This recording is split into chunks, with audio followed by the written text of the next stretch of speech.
Well, happy Sunday morning, my Teaser King family. Hope all is well.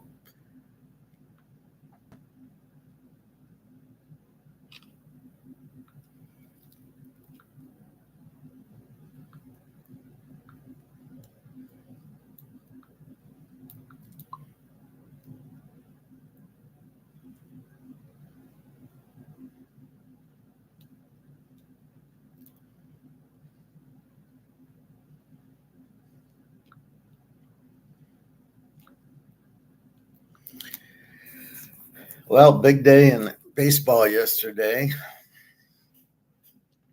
We'll talk NFL week one. We haven't talked that in a while. It's coming to preseason soon.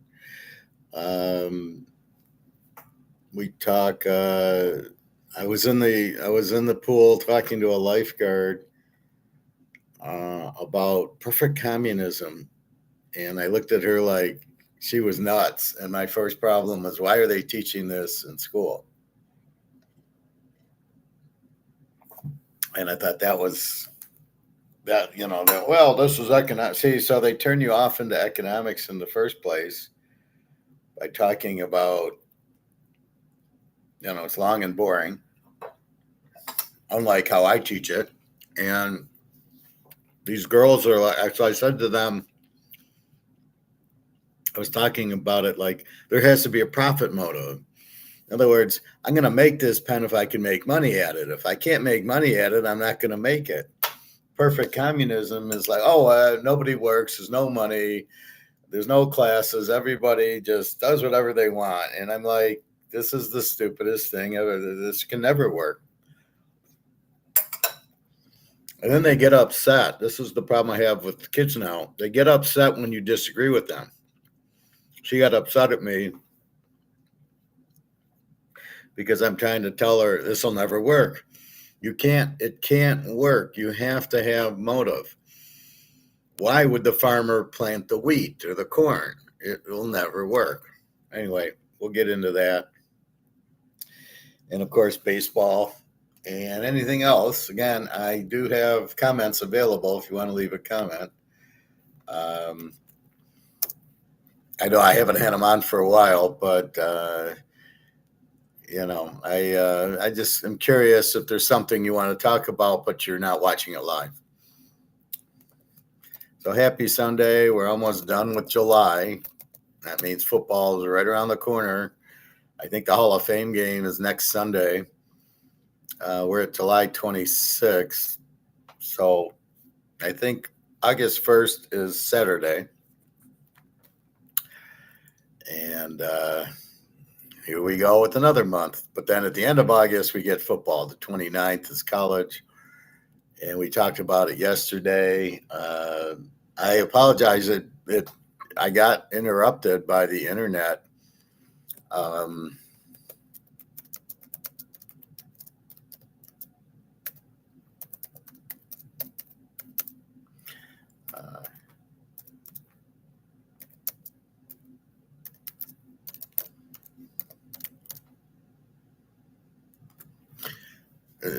And there's nothing I can do. And all of a sudden it says, oh, interruption, you're not connected.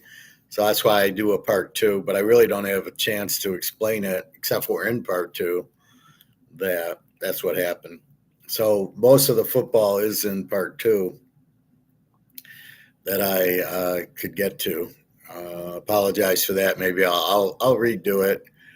Maybe next weekend we'll go back through college football. Updating the lines and the games and the teams and things like that. NFL, we'll just walk through the lines and the grades on the teams today. And baseball, I mean, we figured it out. I was 7-3 yesterday, plus 10 units. This is just when you look to problem solve. So I think the problem with people now, they don't want to learn. They want to be handed it. They just want to, who do I bet on? And you give them the game. Or what stock should I play? And you give them the stock. And they don't analyze it. They don't understand why they're doing it. Like with gold and silver, I try to explain why we're doing it. But if you just say buy gold, people don't like it because they don't make it's not $100,000 like Bitcoin was. And they don't understand Bitcoin, but they buy it because they can make money. So people just want to make money, and they don't really care how they make it. And they certainly don't care is why they make it, which is really troubling. You have to, it's like here, I'm giving you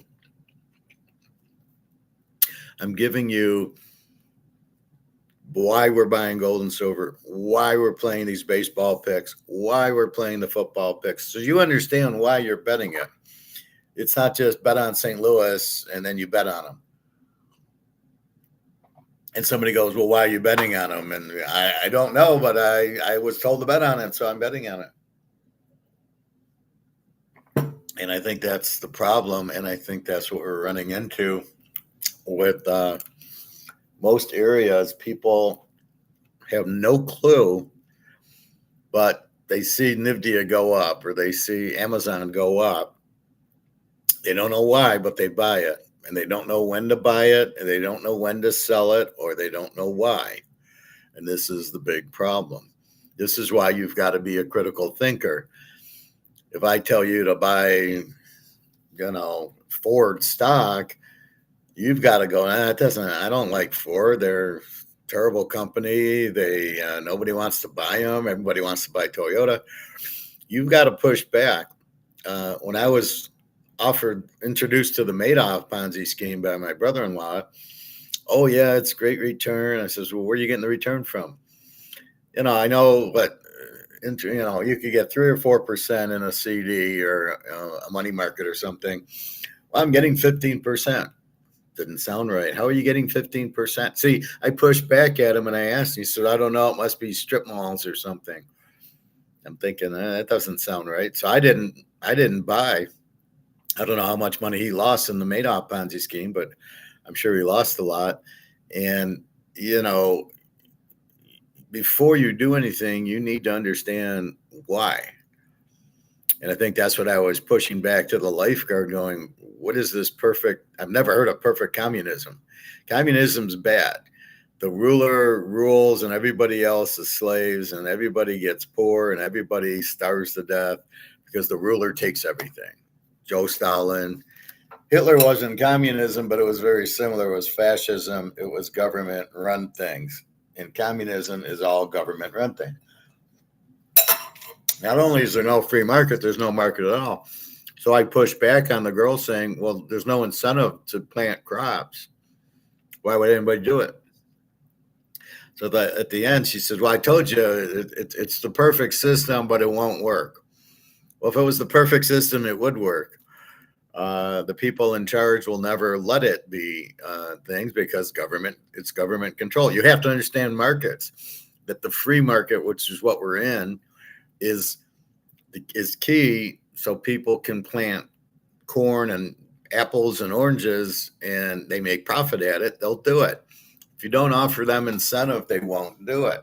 That's why capitalism works and the free market works.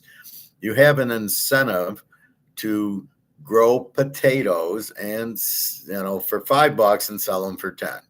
As long as that I can sell it for more than it costs me, that's my incentive because I need money.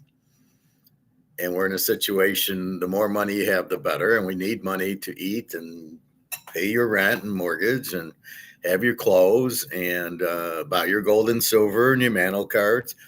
You need money with that. So how do we make money? Well, I went to school and got a master's, and I was paid for the education. I do football picks. I get paid to make you money. Bet on this team, and I explain why, and then you make money on it. You go, oh, I make money on it. And the same thing with here, baseball. I'm making you money. I'm going through the picks. I'm giving free picks. Free picks yesterday were 2-1. You still made money on it. Made a lot of money on it because the free picks were 3 units, and 2 units. And the one that lost was Scanes. I can't believe he lost 11-0. That was shocking.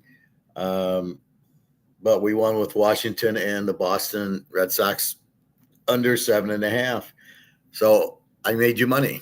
I told you to bet these three. You won 2 and 1. You made 6 units. You lost 2. You made 4 units.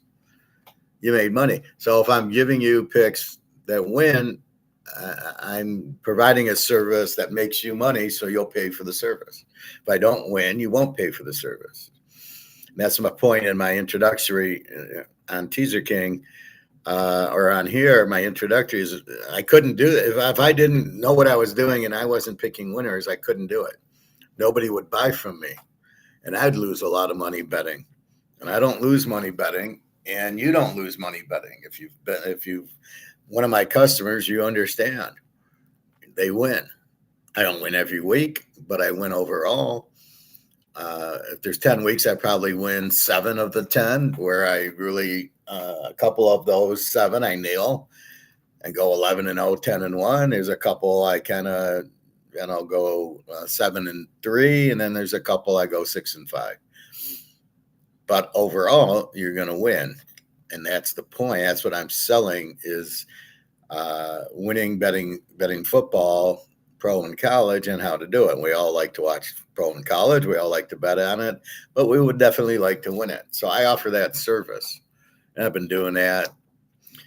I've been really. I started handicapping in the mid 70s, but with my buddies at the grocery store. So they'd come to me and I'd say bet Clemson, or I'd say bet whoever, and they would bet and they'd make money. But I didn't charge them. I was just happy to make them money. So I started really doing this, I don't know when, in the 90s, I think, where once the internet came in and then I could do the website and I could do that. I never got into the 800 numbers, but I got into this. So it's been at least, 30 years. And again, if I didn't know what I was doing, you couldn't do it. But I'm creating a skill set that if you buy this, you will make money, and we need money, and we like watching football. So again, being very critical thinking with the lifeguard, she didn't like me asking questions. Well, somebody there's got to be a motive for somebody to plant wheat and take it to the store. And in your perfect communist way, what is that? There's no, the food doesn't appear. It's not like magic, like Harry Potter. So you're trying to explain. Well, I told you it wasn't going to work. Then why'd you bring it up?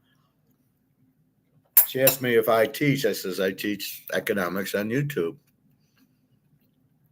So she starts talking communism. Like, why would I teach communism? Nobody wants to hear it. It doesn't work, and I don't want to talk about it very often. So anyway, but I noticed that she didn't like when I asked her questions or when I'd bring up, well, if there's no profit motive, why would anybody buy the wheat? Well, I told you it doesn't work. Then what are you bringing it up? Why are we talking about this shit? So I just find these kids today are very strange. They're being taught bullshit. Why are they teaching perfect communism in America? And then this girl, yeah, but it won't work. It's perfect communism, but it doesn't. I've never heard the term perfect communism in my life. I've heard communism, it's state control. It doesn't work because there's no market. Nobody plants the wheat because they can't make money at it because the government can. So the government plants the wheat. No competition, so it doesn't improve. The prices don't go down, which is the problem with capitalism or communism and socialism. Once you take the competition out, then it's all gone. You have to compete. That's why you have Ford, GM, and Toyota.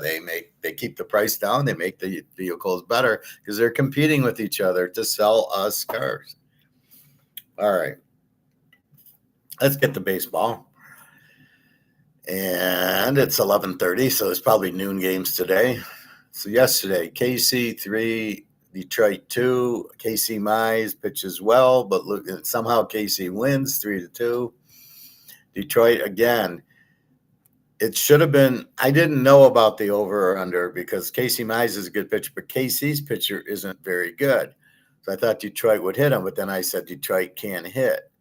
And here's an example: they get 2 runs on a nobody pitcher. Let's see what this guy is. I never heard of him, which is another reason we didn't bet him. Um, Kansas City, Waka pitched 7 innings, gave up 6 hits and 2 runs with his 3.60 ERA. Lynch comes in 1 inning, no runs, and Lang comes in 1 inning, no runs. So they get 2 runs on Waka.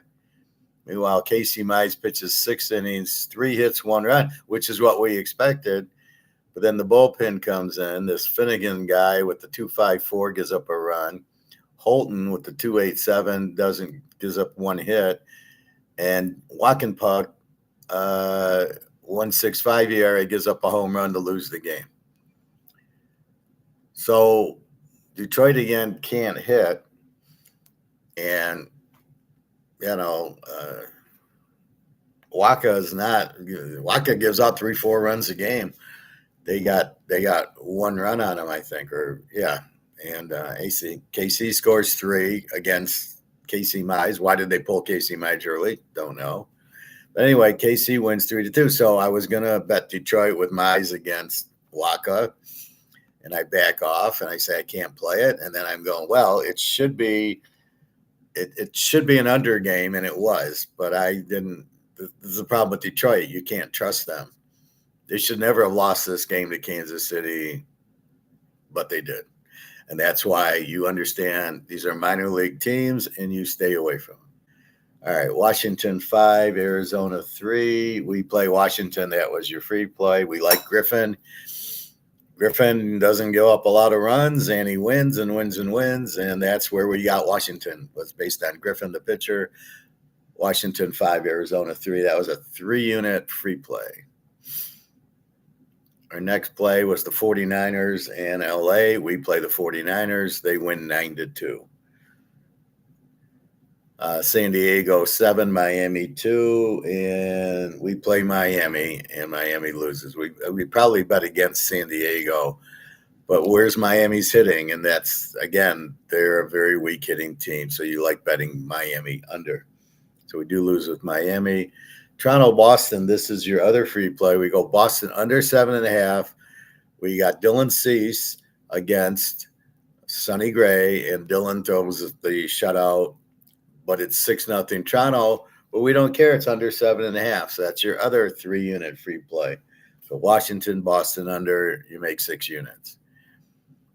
The Yankees beat Philly 3-1. We do not play that. The pitching,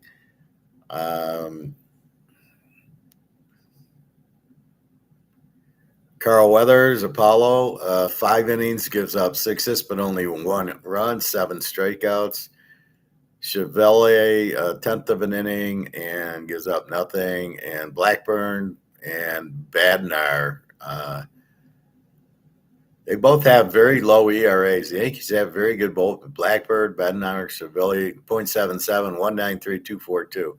So you don't really want to bet the Yankees over too much, even with Carl Weathers pitching. Philly, the whole team pitched. This is why we didn't play it. They had 1, 2, 3, 4, 5, 6, 7 pitchers. Unbelievable. Bullpen guy, Maya, goes 2 innings and nothing. Why are you taking him out? 3.83. Then they go to Keller, goes 3 innings, gives up a run with a 3 ERA, and then it gets interesting. Then you go to Backus, 2/3 of an inning, and with a 6.19, gives up 1 run. I don't know how he didn't give up a hit. He gave up. Oh, he must have. No, he started the 6th inning. 2/3 of an inning, 0 hits, 1 run, 1 earned run, 1 walk. How the hell do you give up an earned run without a hit? Even 1 walk. It's not like he loaded the bases.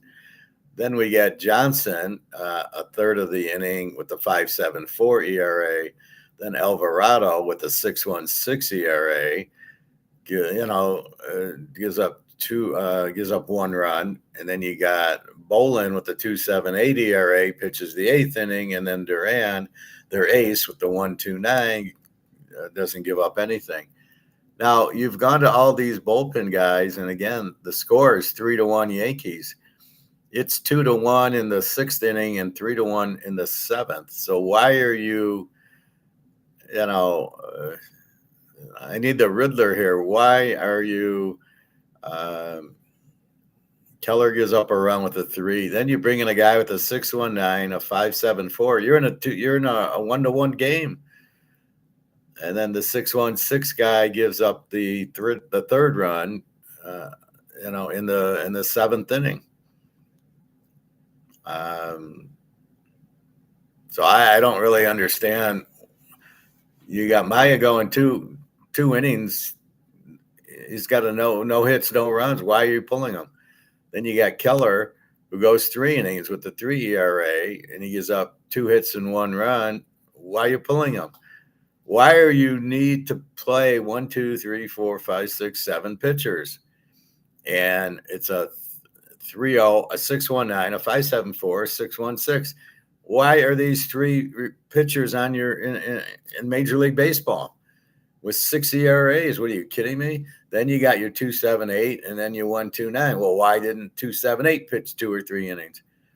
So you could have had 3.83 should have gone 3 or 4 innings, and then this Keller with a 3 ERA.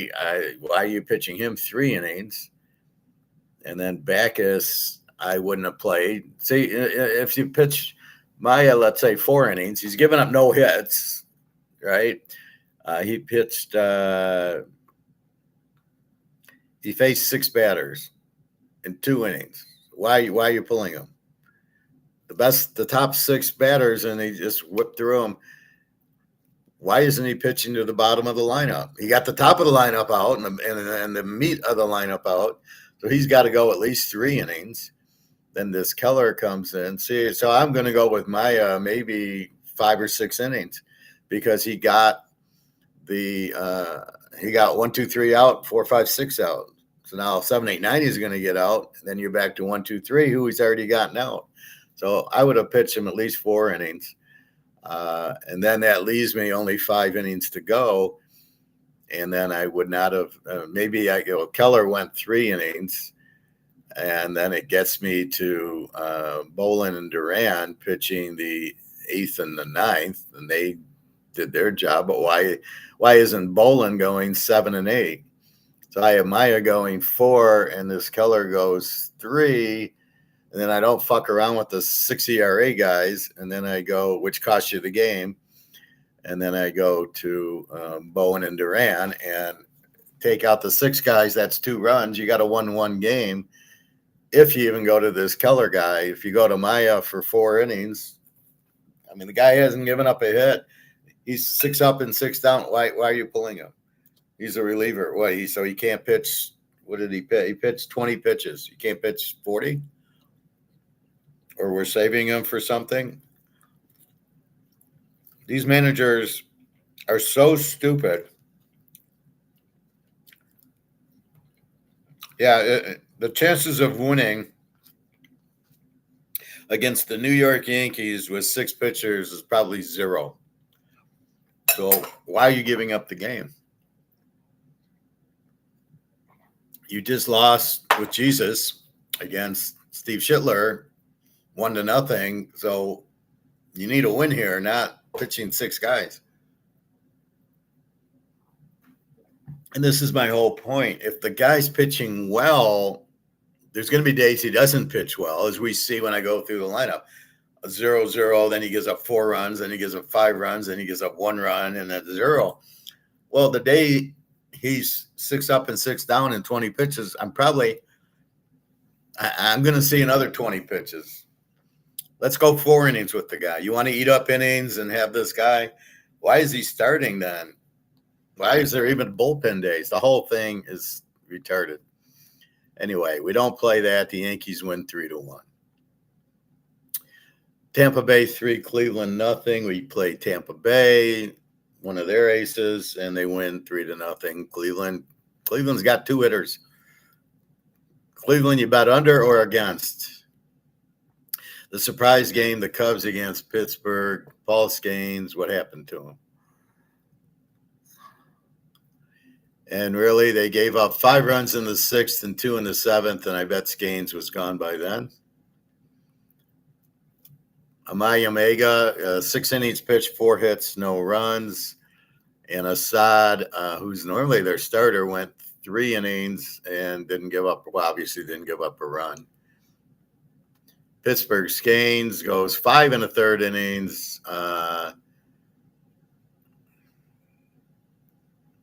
Throws 105 pitches in 5 1/3 innings. This is crazy. So you can't say he gave him 100. But now, why is 100 the magic number? I would have, but he gave up 6 hits, 5 runs, 5 earned, 2 walks, 11 strikeouts, 3.65. Problem is, then you bring in Madison with a 5 ERA, and then you bring in some guy with a 13.50 ERA. He gives up 2 more runs. Now I can understand you're down 5-0, and then Madison comes in and it's 8-0. Okay, I can see putting in the 13.50 guy, and there's nothing you can do with Scanes. He pitched over 100 pitches, but 5 innings, and he's pitching 105 pitches in 5 innings. This is where he's got a problem. He can't do that. You can't. You got to keep it down to 15 pitches an inning. 100 pitches, and this he's going 20, 25 pitches an inning. It's crazy. That's our loser. But what are we going to do? We bet Scanes. Montemega looks okay. Baltimore 3, Atlanta 2. I don't play the game. Baltimore wins it. Milwaukee 8, Colorado 5. I play Milwaukee over 9. 2 kind of weak pitchers, and a nice 13 there, and we're over 9. Houston 4, the White Sox 1. We play the White Sox. Who was the pitcher here? Oh, it was Hunter Brown against Sean Burke. Right. Hunter Brown went 7 innings, 2 hits, and nothing. So he's now pitching. We were a little worried about him, but he's their ace. The White Sox have Burke with a 3.19, 6 innings, gives up 4 hits, 3 runs, 2 earned. So basically, Hunter Brown pitched well. I'm surprised I took the White Sox, because you never know when these guys start breaking out, but he's only pitched in 2 or 3 games. And I think Burke was hot. I think he had won 4 or 5 in a row or something like that. Minnesota 2, Oakland 0. We didn't play this game. The Dodgers 4, the Mets 3. We play the Dodgers 3 units just because they're the Dodgers and the Mets. And I'm surprised it was 4-3. Because the Dodgers had their ace going, Yamamoto, but he still gave up 3 runs. Texas 7, Seattle 1. I play Texas over 7.5. We get to 8. It's a W. St. Louis 7, Cincinnati 0. And I don't play this game. And that'd be it.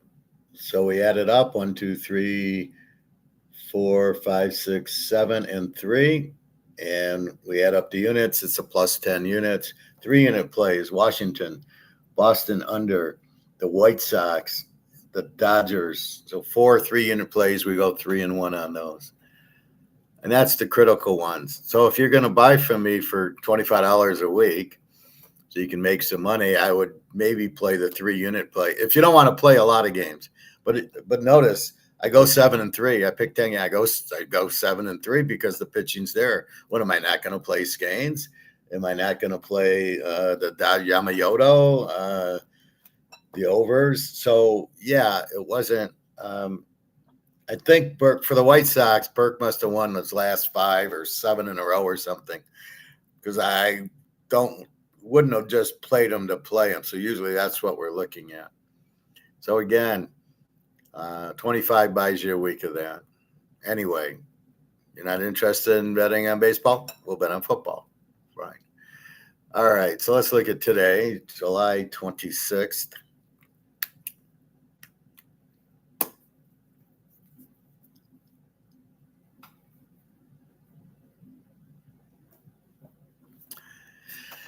And we are going Cleveland at Tampa. It's a good matchup here. Tampa's 118-7. Messick for Cleveland, 269. Very good pitcher. Rasmussen, 329 for Tampa. Right off the bat, this looks like an under. We know Cleveland doesn't hit, and Tampa's not going to hit this guy, and the total is 7. So let's take a little look. Parker Messick for Cleveland, the Browns. I love how, well, they can't be the Indians, so, okay, we'll call them the Guardians. Why can't they be the Indians? It's offensive. To who? What are you talking about? Why? But the Kansas City Chiefs don't have to change their name. They're the Chiefs. And the Atlanta Braves, although I don't like that Washington is not the Redskins anymore. I'm sure it wasn't offensive. They wouldn't have named the team the Redskins. 3-3 the last 6 for Parker. 5 out of the 6 have been unders. His last 6, 2 runs, 4, 1, 1, and 2. So he's very good. Rasmussen for Tampa from Oregon State. See, I would draft college guys over these high school guys all day. Rasmussen is 2-2 his last 4, 2-4 his last 6, 4-4 his last 8.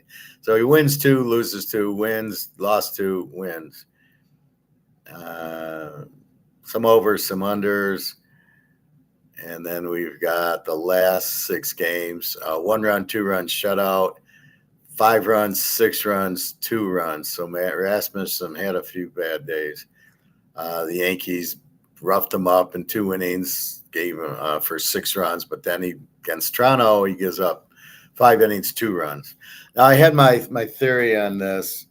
You know how we like betting like Ohio State after a loss, or Kansas City, Mahomes after a loss, or Josh Allen. The real good team, Alabama, they play Georgia. Somebody's going to lose, but whoever loses, look out next week. And I think that's what I'm kind of gaining with the pitchers. The pitchers are like the Alabamas who lose. They'll have a bad, they're going along, 1 run, 2 runs, 1 run. Low ERA, like Scanes. And then they lose, and then they come back the next day. The next game, they're real good. Throw a shutout. Like Schittler. Schittler had a bad game 2 games ago, I think against Philly. No, against the Dodgers, right? And then against Philly, it was 1-0. And I think the real good pitcher will come back really pissed off and pitch a really good game after.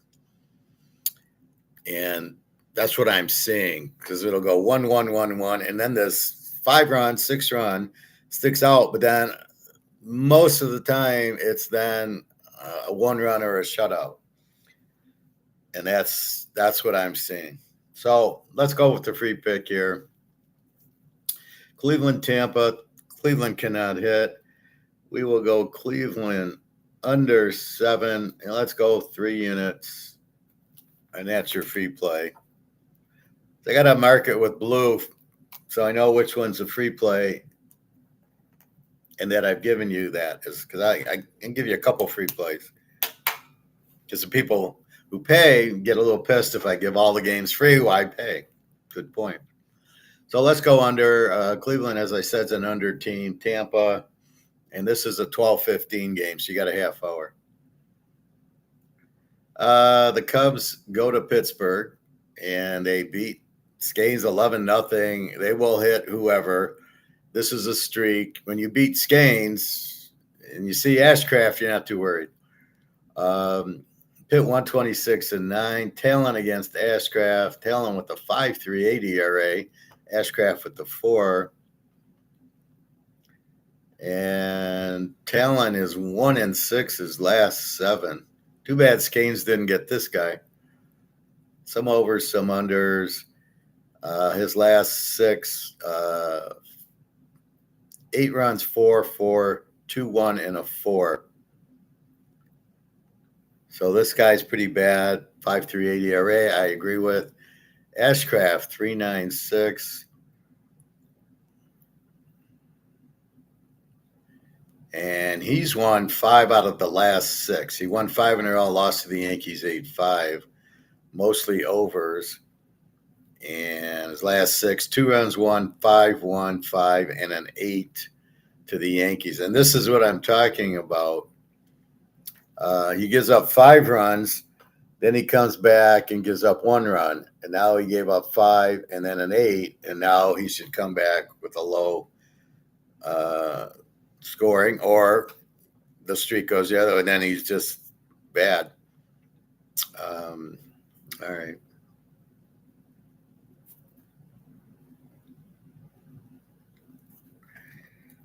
All right. I won't give you a free pick there. Toronto and Boston.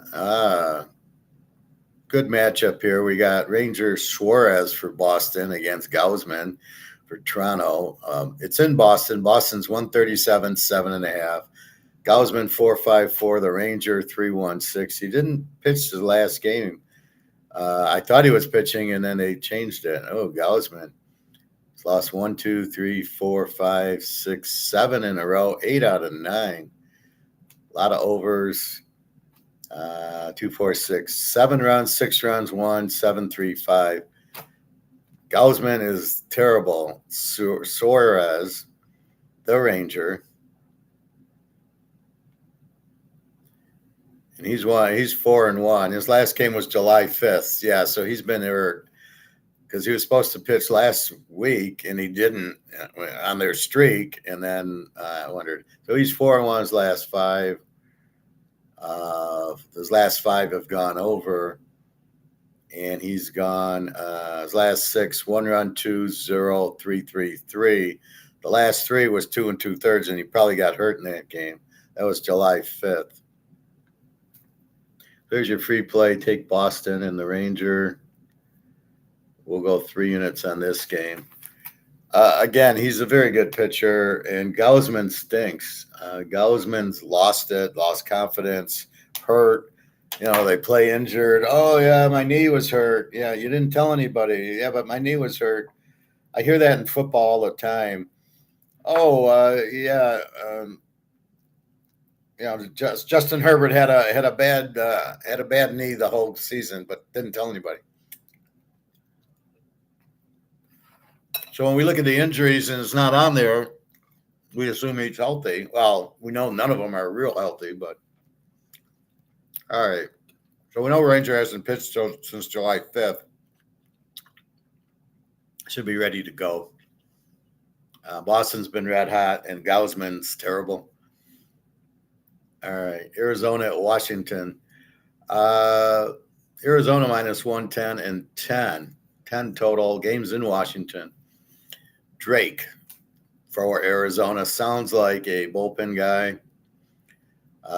No, he's only pitched in 1 game, July 21st, 5 innings, 85 pitches, gave up 1 run. To Oakland. Oakland did win 6-5. But that's it. He's just played in 1 game. And not much to go on there. I don't see a log, so I think this is his first. I think he's 26. This is his first game. He's either been injured or he sucks. Washington, Miles McCullough, who stinks. Guy's 37. Another guy they grabbed out of high school. Another guy that sucks. I don't know why they think high school players, they're playing high school players, so they look good against high school players.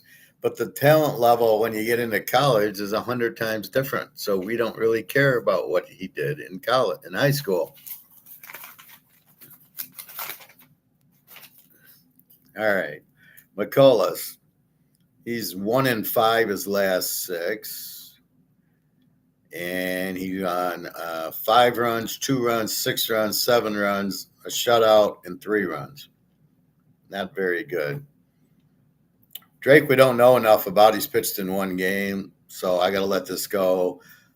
Lucullus is terrible, but I can't even go over because Washington doesn't hit. And I don't know about Arizona. And I don't know about Drake. So we got to watch this game. Again, these Washington games are tough because they're just too many minor leaguers on it. So it's like the Tigers. You don't know what you're getting.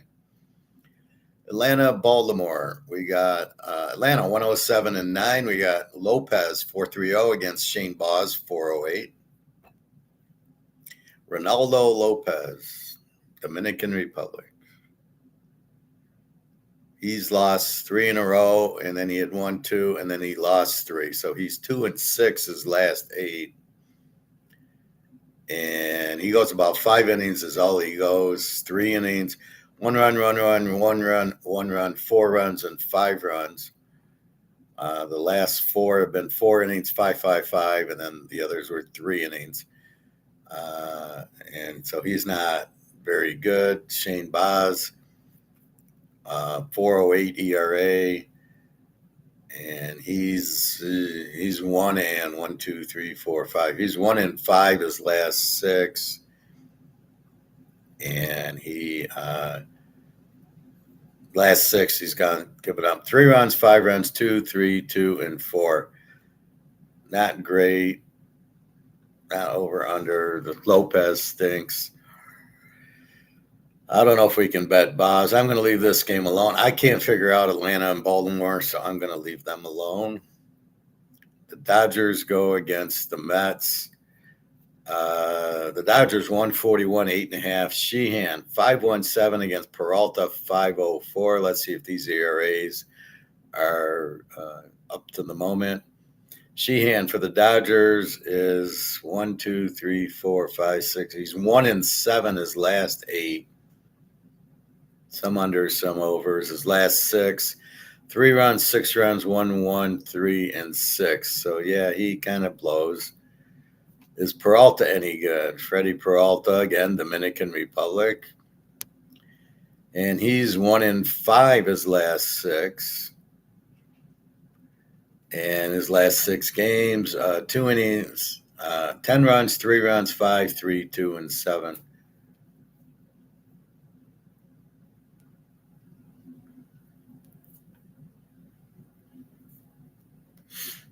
All right.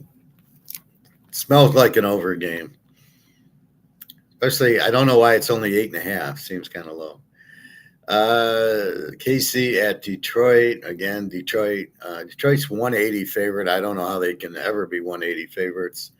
And total of 9, which I don't know how you can have a total of 9 in a game where they can't hit. They couldn't hit Waka yesterday. They got 2 runs.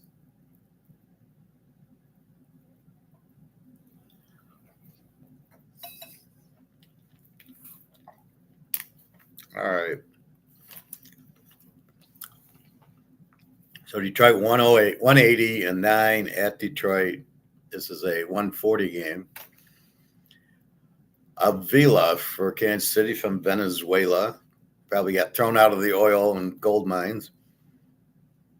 And he's pretty hot. He's 5 and 1 his last 6, some under, some over. 1 run, 4, 1, 3, and 2. So you're not really hitting this guy. And he goes pretty much 90 pitches or so. Then you have Valdez, the Frommer from Dominican Republic. I don't know. I wouldn't pitch too many Dominican Republic guys or Japanese guys. They don't know the competition that we have. It's a different mentality. And Valdez, he's 2 and 5 his last 7. Some under, some over. His last 6 games, 1 run, 4, 5, 1, and in 2/3 of an inning, 6. The 7-inning game was against Oakland, which is very impressive. In Detroit, that's when Oakland was losing 10 in a row. But take that away, he gives up 4 runs, 5 runs, and 6 runs. 6 runs was to the Cubs in 2/3 of an inning, and then the other 2, 5 and 6 innings was Texas and Houston. He gave up 5 and 4 runs. So he has a tendency of giving up 4 and 5 runs. Once in a while, he'll do a one hitter or one run. This total of 9, I don't see how they're going to get there. Detroit can hit. The problem is Valdez. This Avila's pitching pretty wood, and they beat him yesterday. I don't know. I want to bet KC here, but I don't think I can. And I can't trust the Tigers.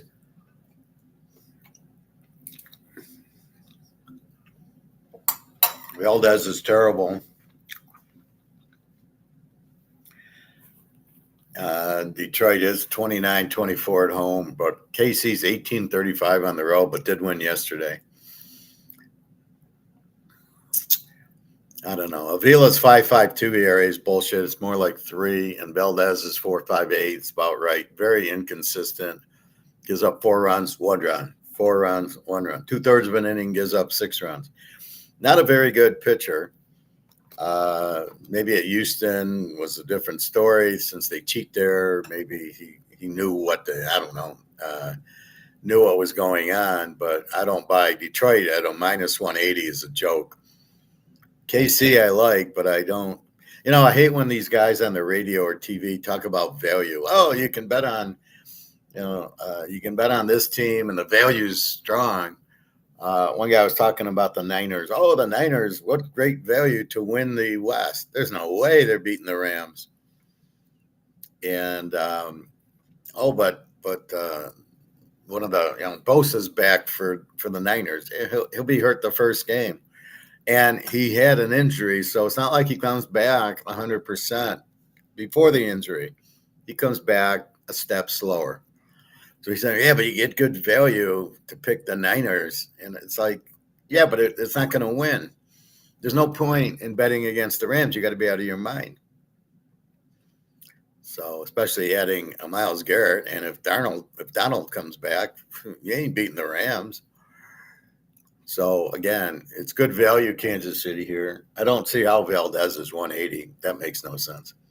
So, Avila with a 5.52, which is like a 3. I honestly think this game's an under game. KC really can hit, and Detroit not going to hit this Avila. This will be another 3-2 game, 2-1. The Tigers, very bad coaching. The manager should be fired. And, again, the batters are very, very weak. I don't know what he sees about this Torkelson guy. He's hitting 200. He keeps batting him 4th or 5th, and he keeps going 0 for 4. And you're like, oh, but he gets a home run every 10th game. Yeah, they're down 6-0. He hits a solo homer. Look at his RBIs. Look at his batting average.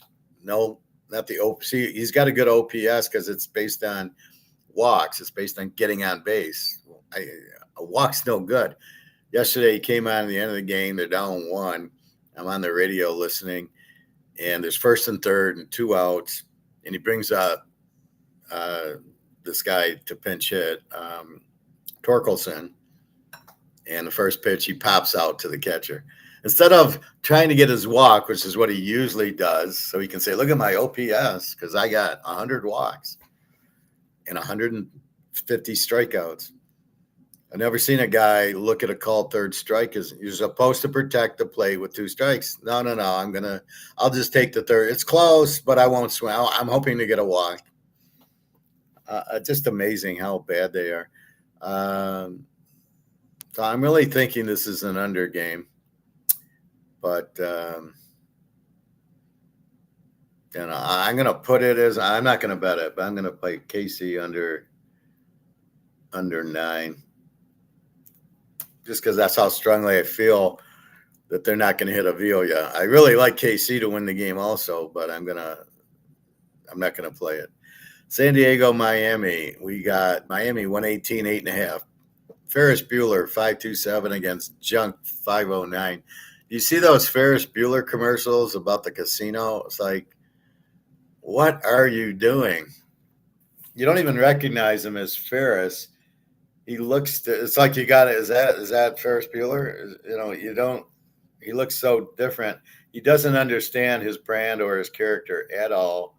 He doesn't realize how popular Ferris is, and to play to that. So whoever he is, he just looks like an idiot on these commercials.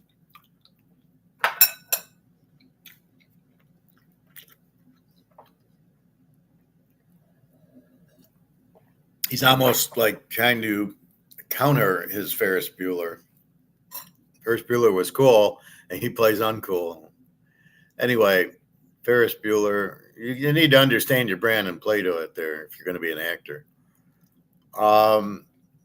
Ferris won 4 in a row, then lost 2. Now has won 2 in a row back. So he's 6-2 his last 8. Most of them are overs. His last 6, 1 run, then 9-7-4, and then 2 runs against Atlanta. So he's okay, but he's not a 5.27 ERA. He's definitely in the 3s. Junk from Miami. Was it Oakland, I thought?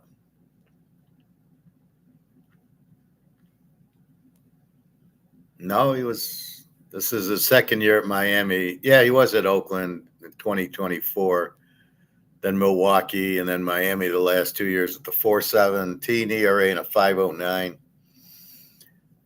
So he's pretty much a pig. He's 2-3 his last 5, all of them over. And his last 6 gave up 4 runs, 7, 8, 1, 2, and 6. This guy's terrible. Against Ferris, San Diego will hit him. All right, let's go that way. Let's hope Ferris has a good day and gets away from the commercials. Houston against the White Sox. White Sox 109-9. Bianco with a 9 ERA against Fetty with the 4.50. This has been a pretty high-scoring series so far. He's pitched 1 game, Blanco. They won 8-5 over Miami. 4 innings pitched. He gave up 4 runs. So times it by 2, that's an 8 ERA. So it's about a 9 ERA, and that's what he's got. But it's only 1 game. Let's actually look at his prior. So he's been at Houston, a 7.11 ERA, 4.50, a 2.80, a 4.10, and now a 7.71. So he's about a 5 ERA pitcher. Fetty for the White Sox has won his last 4 in a row, and his last 6, he pitched about 4 innings, 2 runs, 2 runs, 3 runs, 3 runs, shutout, 2 runs. So he gives up a lot of runs when you prorate it to the 9-inning game, right? So for 4 innings, he gives up 2 runs. Like, that's not good. For 4 innings, you should give up 1 run, because then it times it by 2 is 8 innings is a 2 ERA. So maybe he gives up 2 runs, which is still a 4 ERA. So not really good. And he goes 4 innings, and then you get to the bullpen. All right. Let's go that over. All right. Again, your free play, Cleveland under 7, and I tell you that because it starts at 12:15. It's 12:04. And then Boston, we're playing the Ranger for 3 units. So those are your free plays. So you're going to bet Cleveland under 7. You got 10 minutes. I don't know why they start at 12 o'clock. Who the hell is going to get up on a Sunday morning and go to a Cleveland game at 12:15? Oakland, Minnesota. It's all controlled by TV. Who doesn't understand markets? It's insane. I'm watching something on Pluto, and it's like every 5-6 minutes, it's 6 or 7 commercials. You're like, Jesus, I'd like to actually watch my movie. All right. Minnesota, Oakland at Minnesota, 148-10. Springs against Pre-Lop. Springs is 3-4 his last 7. A lot of overs, but the last 2 have been under. And the last 6 games, 8 runs, 6 runs, 3, 6, 6, and 2. This guy really stinks. He's got a 6 ERA. You wonder why he's pitching. Oh, there's not enough pitchers in baseball. Oh, so we'll have guys with 6. Prelop from Alabama, birthplace in Wisconsin. He goes to Alabama. What's he, crazy? All right. He's 2-3 his last 5. A lot of overs. His last 6 have been 4 runs, 2, 4, 6, 2, 3. This is why we get excited when we get Ranger Suarez or Sanchez at Philly or Zach Wheeler or mostly Scanes usually, because there's a lot of 0s and 1s. Then you got a guy like this who's a bunch of 4-2-4, 6-2-3. So there's going to be a lot of runs. That's why the total is 10. I don't see how you can bet either pitcher. They're both garbage. The question is, how long will they play? Will they let them, 3 innings and give up 8 runs? One of those. So we'll have to see. It's an over, but it's a high over at 10, and it's in Minnesota, not Oakland. So I'm going to watch this one. Here we go, our baby. Here's your lock of the day. All right, we got Colorado at Milwaukee. Freeland 7-8 against our boy Mizorowski with his 1.57 ERA. There's nothing to look at. Freeland stinks. Mizorowski's minus 324, and I don't care. The goal is to win the 100. If he's minus 150, minus 200, minus 300. So Mizorowski at 157, Freeland at 728. So it's all Mizorowski. 4 units. Jump on it. St. Louis 129, 8.5. Abbott against Leahy. Abbott 389, Leahy 360.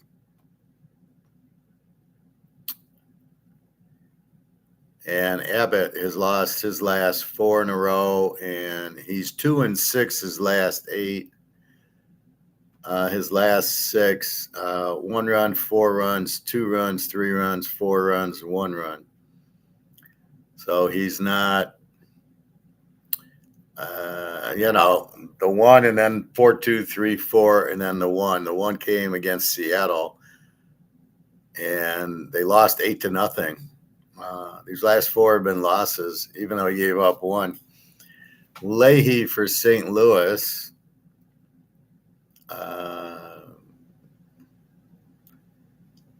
He's 3-4 his last 7, or 3-1 his last 4. A lot of unders. His last 6 have been 3 runs, 0, 1, 0, 0, 1. So what that tells me, now they did lose 3-2 to California last time. 3 hits, he gave up 1 run in 6 innings. They lost 3-2.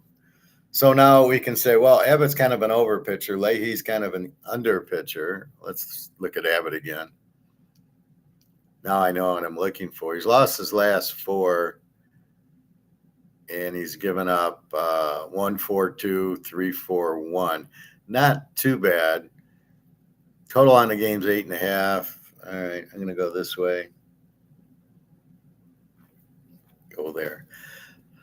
Seattle at Texas. We got Texas minus 108 and 7.5. We got Gilbert for Seattle against Jacob deGrom for Texas with the 3.77 ERA.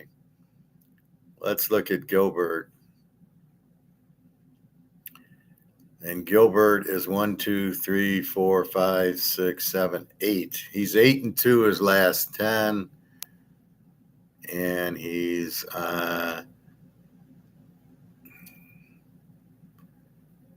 last 6, 1, 1, 4, 0, 4, 3. Pretty good, but the last 2 are 4 and 3. DeGrom, how is he doing? 3.77. He's 38. And it just blows my. I can't believe he's 38.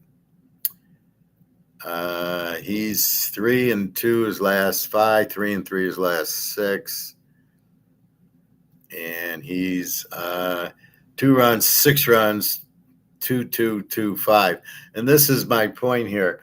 So he gives up 2 runs, then he gives up 6 runs here, but then he gets mad, and then it's 2 runs, 2 runs, 2 runs. Now he gave up 5, and I would assume he'll give up 2 runs this game. It's like after a loss, they fight it.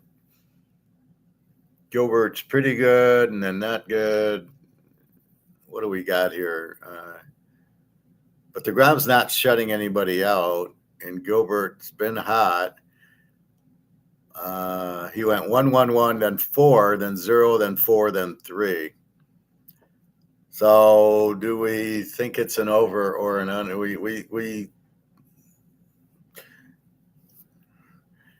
The last 2 games, the others, Gilbert gives up 1 run.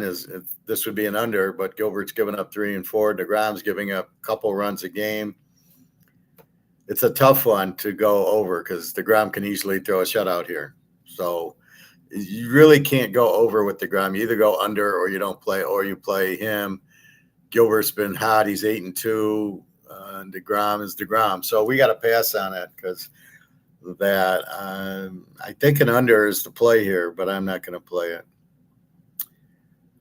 California at the Niners. California 105, 8.5. Soriano 3-4-3 against Weisenhunt 3-6-0 for the Niners. Montana will be on the bench today. And he's 2-4 his last 6, Soriano. Even though we thought he was good, he's not. Well, he's okay. 5 innings. Okay, 4 runs, 5 runs, 3-2, 3 and 2.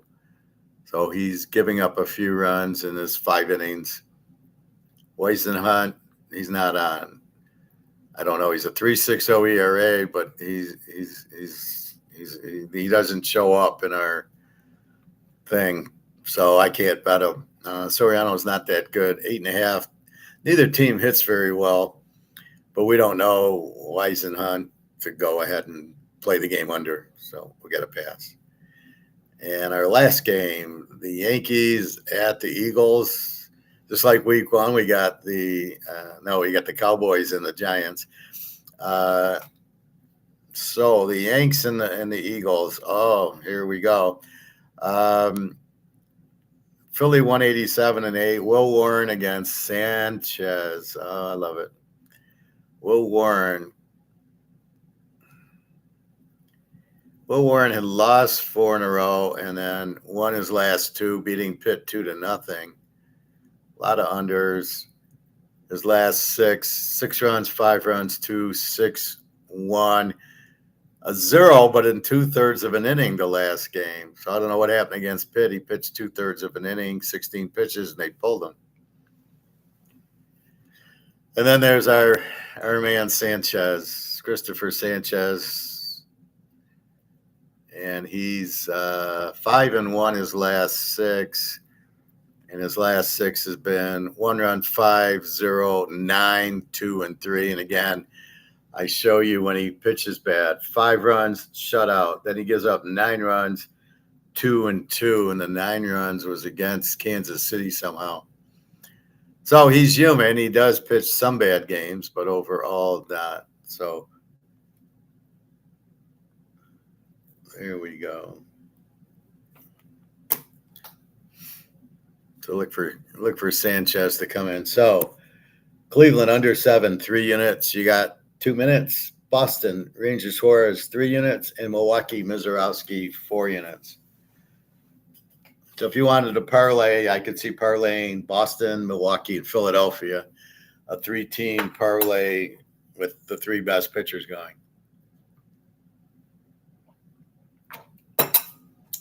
Get some good odds there. All right. Pro football.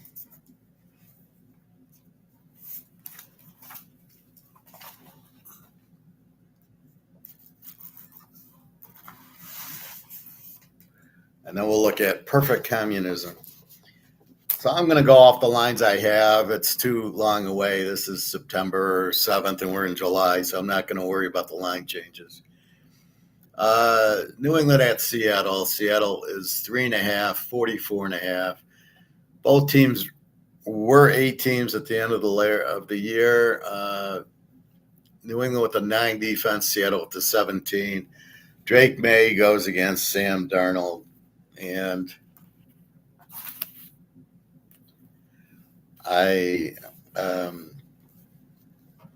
Darnold, I think, without Kenneth Walker, is going to be in a heap load of trouble. Now, I know they got the other guy from Michigan and USC, Charbonnet.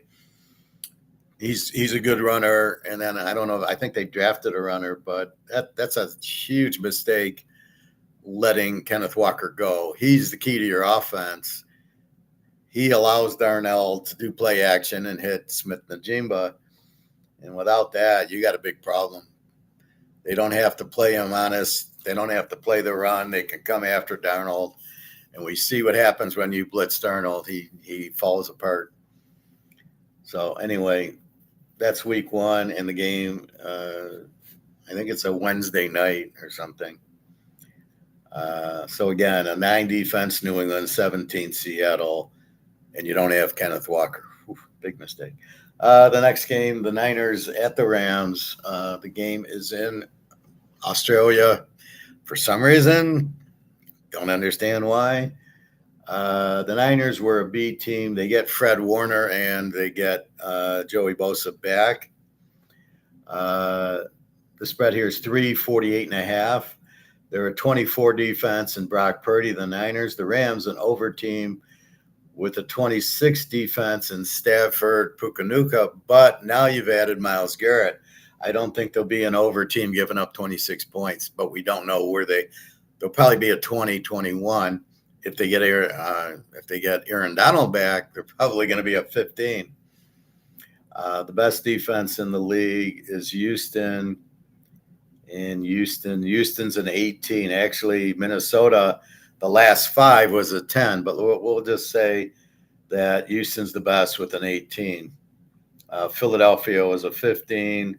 San Diego was an 18. We'll go through all the defenses. New England was a 9 the last 5 games. So, again, the good coach will play to his strength. If I'm New England, I don't trust Drake May. I play to my 9 defense. So we'll see here. The Rams should improve greatly with the 26. Tampa Bay and Cincinnati. Cincinnati 3.5, 50.5. This is a regular Sunday game. Baker against Joe Burrow. Tampa 23 defense, Cincinnati 24. Cincinnati got a whole lot of players and got rid of Hutchinson, who was bad attitude. He was always in, don't want to play, renegotiate my contract. He's playing for the wrong reason. You don't play to renegotiate your contract. You play because you love to play football. It's like me. I'm giving economics classes and I don't charge you. I'm playing because I want to educate you and I enjoy talking about gold and economics.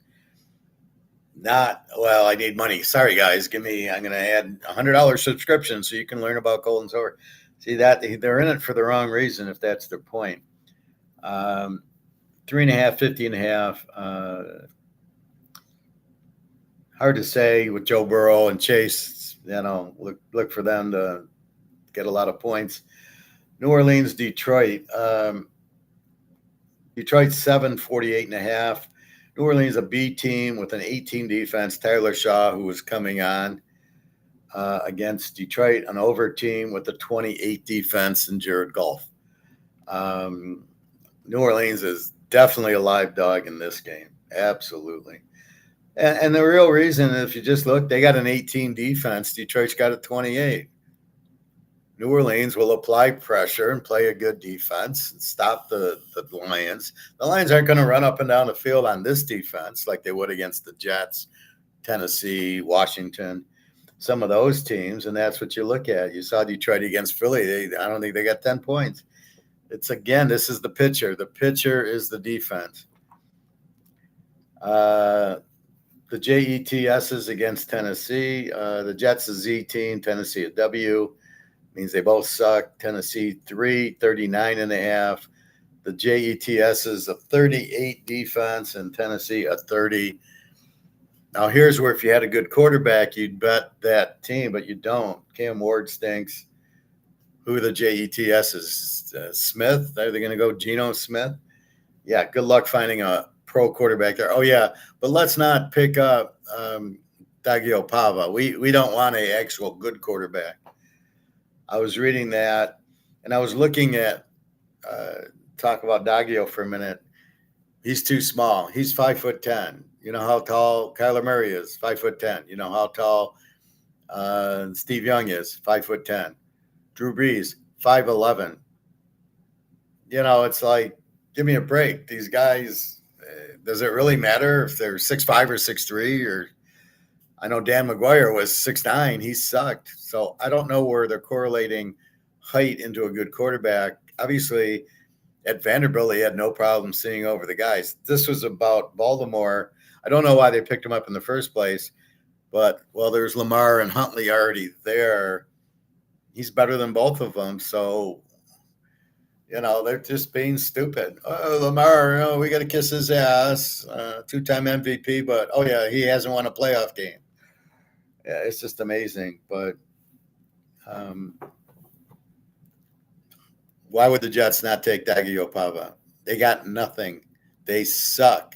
How can they not at least try him out? Well, he did something wrong. Oh, name a player in the NFL who hasn't done something wrong. I think he had a stripper problem or something in Vegas. Oh, well, that never happens. No, we just have murderers like, what was the guy on Baltimore? Ray Lewis. Yeah, he just murders people, but that's okay. Oh, but Daggio had something with a stripper. He's got an attitude problem. It's like, really? This now we're looking at attitude. Can he play? Yeah. So since when Deshaun Watson, had, beat his girlfriend? Oh, that's okay though. But Daggio, no, he can't play. This is insanity because I know how good Daggio is at 5'10". Very good runner, very good thrower, very rare, and yet we don't want him because he's 5'10", but Bryce Young can play at 5'10". Kyler Murray can play at 5'10". Drew Brees played at 5'11". Yeah, that's bullshit. I'm calling out bullshit there. All right. So again, two terrible teams, the Jets and Tennessee, and two terrible coaches. Baltimore and Indy. Baltimore 3.5, 49.5. Baltimore is a B team with a 21 defense. Indy's a W team with a 30 defense. Lamar against, I assume, Daniel Jones. That we'll find out soon enough. Again, it's only late July. We've got a month. But Indy now with Jones, they're probably more of an over team. Their defense sucks. That's their problem. Baltimore, you can't trust Lamar. He'll have a 14-point lead, middle of the fourth quarter, and blow the game on 2 turnovers. So he's not smart enough to understand. Like I talked about Winnebago not having a basketball IQ, and that's what you got with Lamar. He doesn't have a football IQ. He doesn't understand. Just, hey, everybody's stacked. Like the Baltimore-Buffalo game. All he's got to do is fake it to Henry and then carry it around the side or just some play action, because Buffalo had 8 guys in the box right there where you gave the ball to Henry and Henry fumbles. You didn't read that. If you read the play, you would have faked it to him and then used your speed, ran around and got 3 yards, and that would have been the game. Instead, you fumbled the ball and you lost the game because you don't know what the fuck you're doing. All right, Atlanta and Pitt. Pitt 342.5. Atlanta an under team with a 25 defense. Pitt is a B team with a 21. Penix against Rodgers, I assume. We don't know yet, but that's what it should be. Penix is very good. Rodgers still has something left. Atlanta's an under team with a 25 defense without Penix. With them, they're a much better team. Pitt is a B team. 21 defense with Rodgers. He still knows how to win. He's much better than Bryce Young. You want Aaron Rodgers or Bryce Young at 5'10"? So that's what I see there. So it should be a good game, but we'll see who the quarterbacks are. The Bears and Carolina. The Bears are 2.5, 44.5. The Bears are an E team with a 22 defense, and Caleb, he's terrible. Against Carolina, an under team with a 22 defense, and Steve Young. Young's terrible. Caleb, way too many turnovers. Again, people want to look at Caleb going, yeah, look at that pass he threw to tie up the game against the Rams and take it to overtime. But he threw 3 interceptions in the game, and the reason they didn't win is he threw an interception on the stupidest play. The only person that couldn't have caught the ball was DJ Moore. The cornerback who was running the route was closest to the ball by 5 yards. But nobody wants to talk Caleb that can't read a defense. Caleb choked under pressure. There was no pressure when, he had the ball at the 30 and it's do or die, and he runs back to the 50, and then he throws this long pass, and the cornerback, for some reason, on the take, gets off the receiver and lets it be a big play. Probably paid off. And then Caleb throws the interception, and then Stafford comes down and wins the game. And you're like, excuse me, but can we not see Caleb throwing the interception, saying that's a bad play and he threw 3 in the game? Or we're just looking at the one miracle pass that the cornerback came off the tight end? I mean, it's crazy. John C., thoughts on the Raiders? Can they win a few games? We'll have to see. Mendoza's not very good. I don't know why people think he's so good, and I don't know why he was the number 1 pick. I look at the guy at California and at Indiana, and when you have a very strong team like Indiana and you have a very strong running attack, passing, good offensive line, you're going to make the quarterback look good. Against Ohio State, they won 13-10. He had a decent game against Miami, but he ran in. He didn't have a good game throwing. And so I don't, again, the Big Ten championship game, 13-10, and he had some picks. So we'll take a look at Oakland. We're going to get there in a minute. So Chicago, 2.5, 44. They both have 22 defenses, and Caleb and Young, they both have weak quarterbacks. Cleveland, Jacksonville. Jacksonville, 7.5, 40.5. It's Cleveland, an under team with the 22 defense, but no longer Myles Garrett, so that's going to jump to 26. And Deshaun Watson, who hasn't played in 5 years. Jacksonville, an A team with that I don't believe in a 17 defense. They do have a 37 offense, but the running back left. So it's Lawrence against Watson. Both, I don't like either quarterback. Buffalo, Houston. Buffalo, 1.5, 45.5. I'm a little surprised Buffalo's favored here. You're making Houston a home dog. Buffalo, a B team with a 19 defense. Josh Allen. Houston, an A team with an 18 defense, and C.J. Stroud. I do not like C.J. Stroud. He runs around and throws up Hail Marys. That's not how you quarterback. That's not what Tom Brady did. That's not what Joe Montana did. He didn't throw up Hail Marys in that one game against the Giants with a minute left, and they had the ball at the 20. They needed a touchdown. He laid it right on Jerry Rice's chest, 50 yards away. I mean, that was not a Hail Mary. The guy was open, he saw him, and he laid it right up there. And so that's what you want. That's not what you get with Caleb or C.J. Stroud. They just scramble around and hope somebody gets open. And if I'm playing defense, I'm just waiting on that. I'm letting a guy I bait him with letting a guy open. He throws it, and I pick it off every time. Again, Buffalo, a B team with a 19 defense. Houston, an A team with an 18 defense. So you got to love Houston under here. Stroud can't score and very good defense. Now, they did have a 30 offense, but I question who they played. Again, they're in the Indy, Jacksonville, and Tennessee divisions. So Indy and Tennessee suck, and Jacksonville has no defense. So I'm not really, sitting there going, oh, a 30 defense. Just you play Houston under most of the time. All right, Miami, Oakland. Let's talk about Oakland. Oakland's 341.5 here. Miami, a W team with a 28 defense, and I guess it'll be Willis against the Z team, Oakland, 25 defense in Mendoza. What do I see with Oakland? I mean, they can win this game. They can win if they play Tennessee or the JETSs. That's about all they can beat. Arizona, they're not going to beat Denver, and they're not going to beat Kansas City, and they can win a game with San Diego. Not a lot of wins. Mendoza, he's in over his head. I just don't think he's a great quarterback because I'm looking at Cal, and he did nothing at Cal and then at Indiana with the stack lineup. So I don't know. He runs a little bit, not in the NFL. If he tries to run too much, he's going to get injured. And Oakland, the key with Oakland is going to be their defense. They did draft some defense. Crosby, I don't know if he's going to play or not. He didn't pass the physical. He's got a bad knee. It doesn't just heal.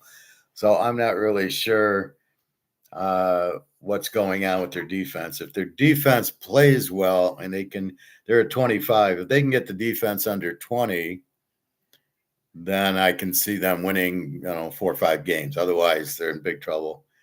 Again, they could win this Miami game, but I don't know. I'm penciling in Mendoza. It could be Kirk. If they want to win, they could go to Kirk Cousins.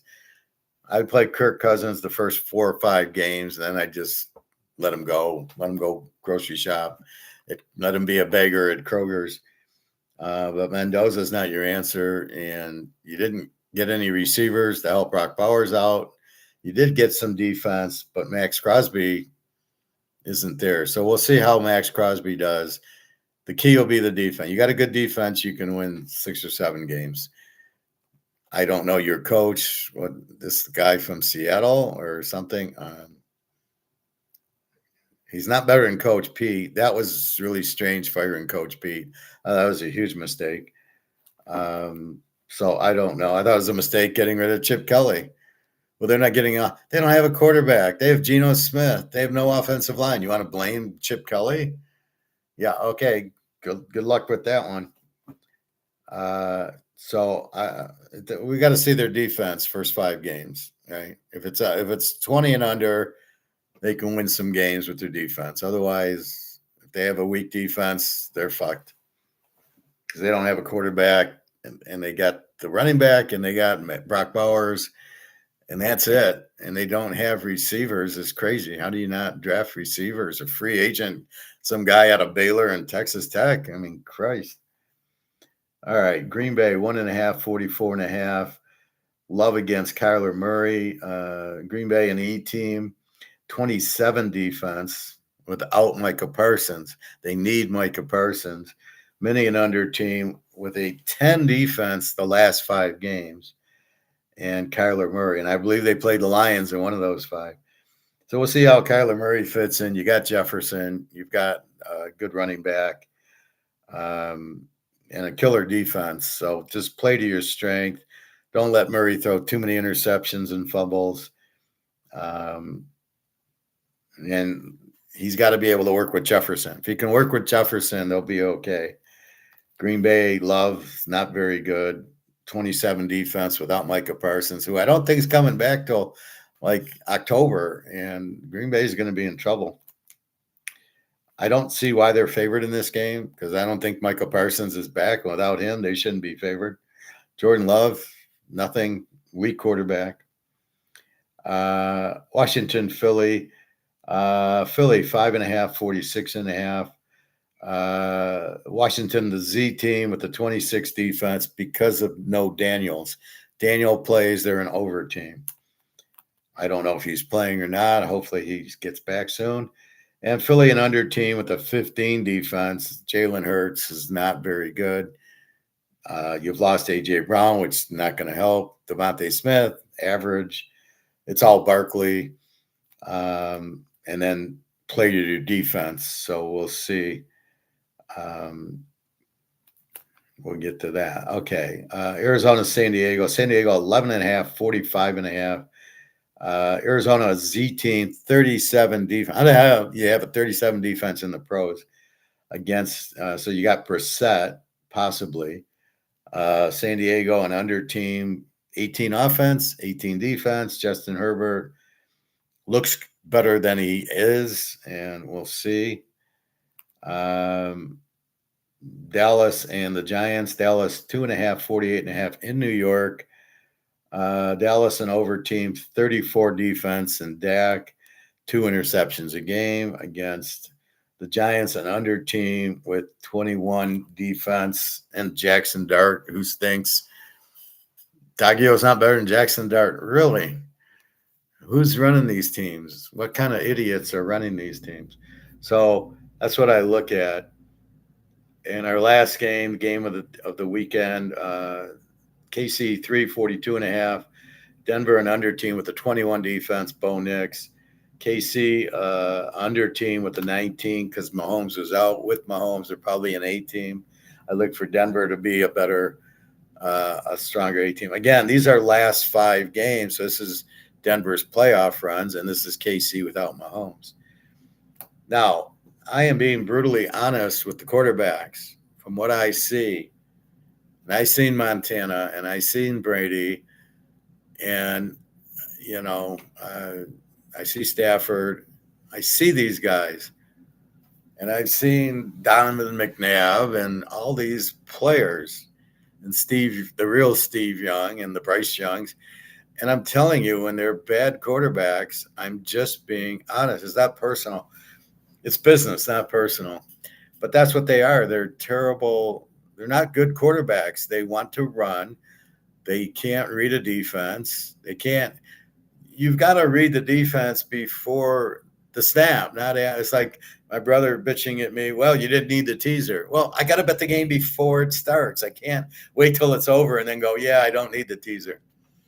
And it's the same thing here. You know, this is crazy. You've got to make the call before the play starts. Once the play's over, yeah, it's easy. But before the play is, you've got to be able to read that and figure out, what do I do with the ball? And they don't know what they're fucking doing.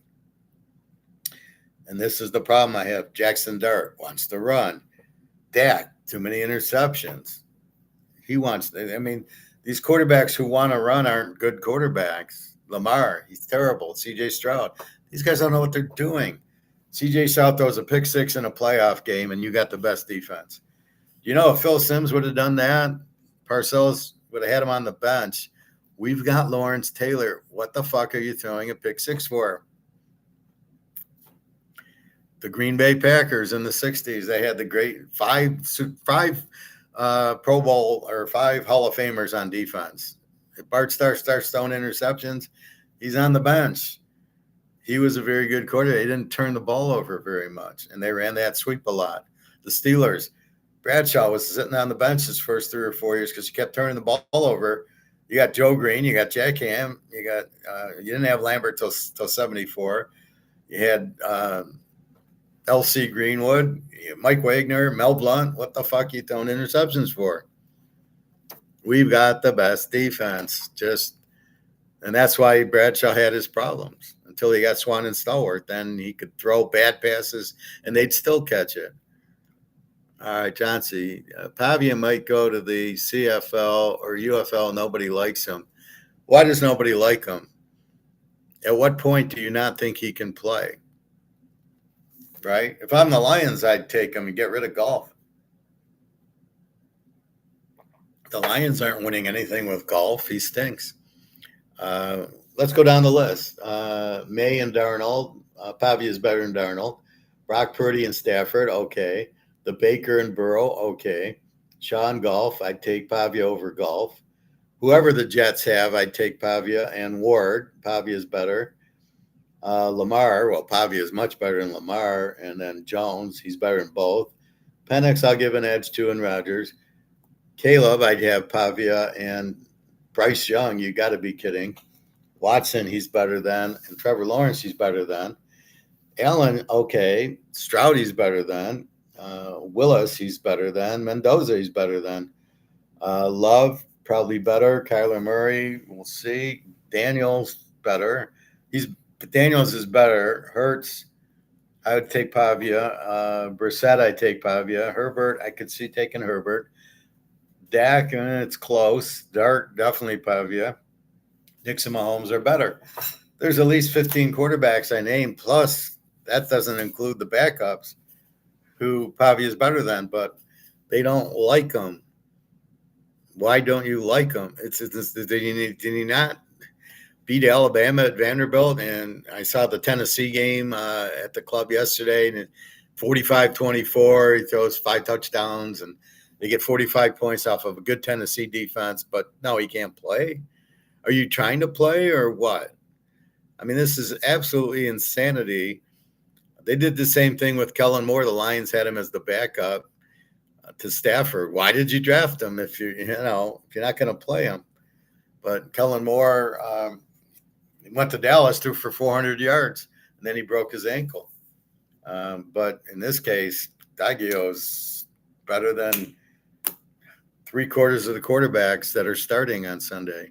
And that doesn't include the backups, who he's much better than, and yet you don't want him for what? His attitude? Oh, really? But you like Scooble, who was a crybaby, who just takes his ball and goes home because he wants to get paid, doesn't want to play, can only pitch 5 innings, and you like him better? How's his attitude? All right, let's talk about perfect communism for about, it's only 1:30. Oh, okay.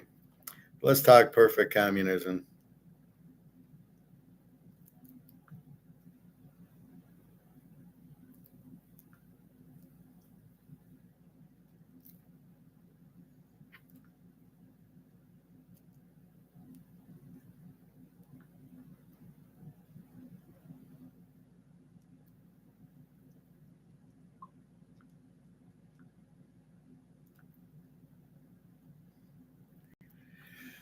So let's look, what is perfect communism? Why is it being taught in class? Why does everybody hate capitalism? Because they're all lazy sons of bitches who don't want to work?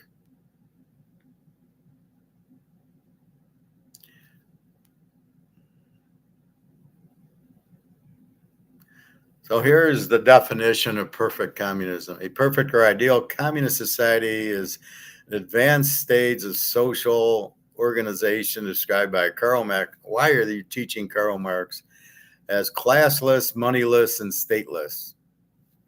What is that? In this final version, 3 core features define the system: common ownership of resources. No, I don't think so. Production solely for human need rather than profit. Who is going to produce anything? And the distribution principle of from each according to ability to each according to need. What the fuck does that mean? No social classes, everyone is equal, and no single group holds economic or political power over another. What kind of world are they? This is impossible. We're all different. We're not equal. Where do they get everyone is equal? And then I got a fucking lifeguard talking about this to me, who's an economist, thinking it's how good it is. And why are you being taught this in 12th grade or 11th grade in high school? Why are they teaching this?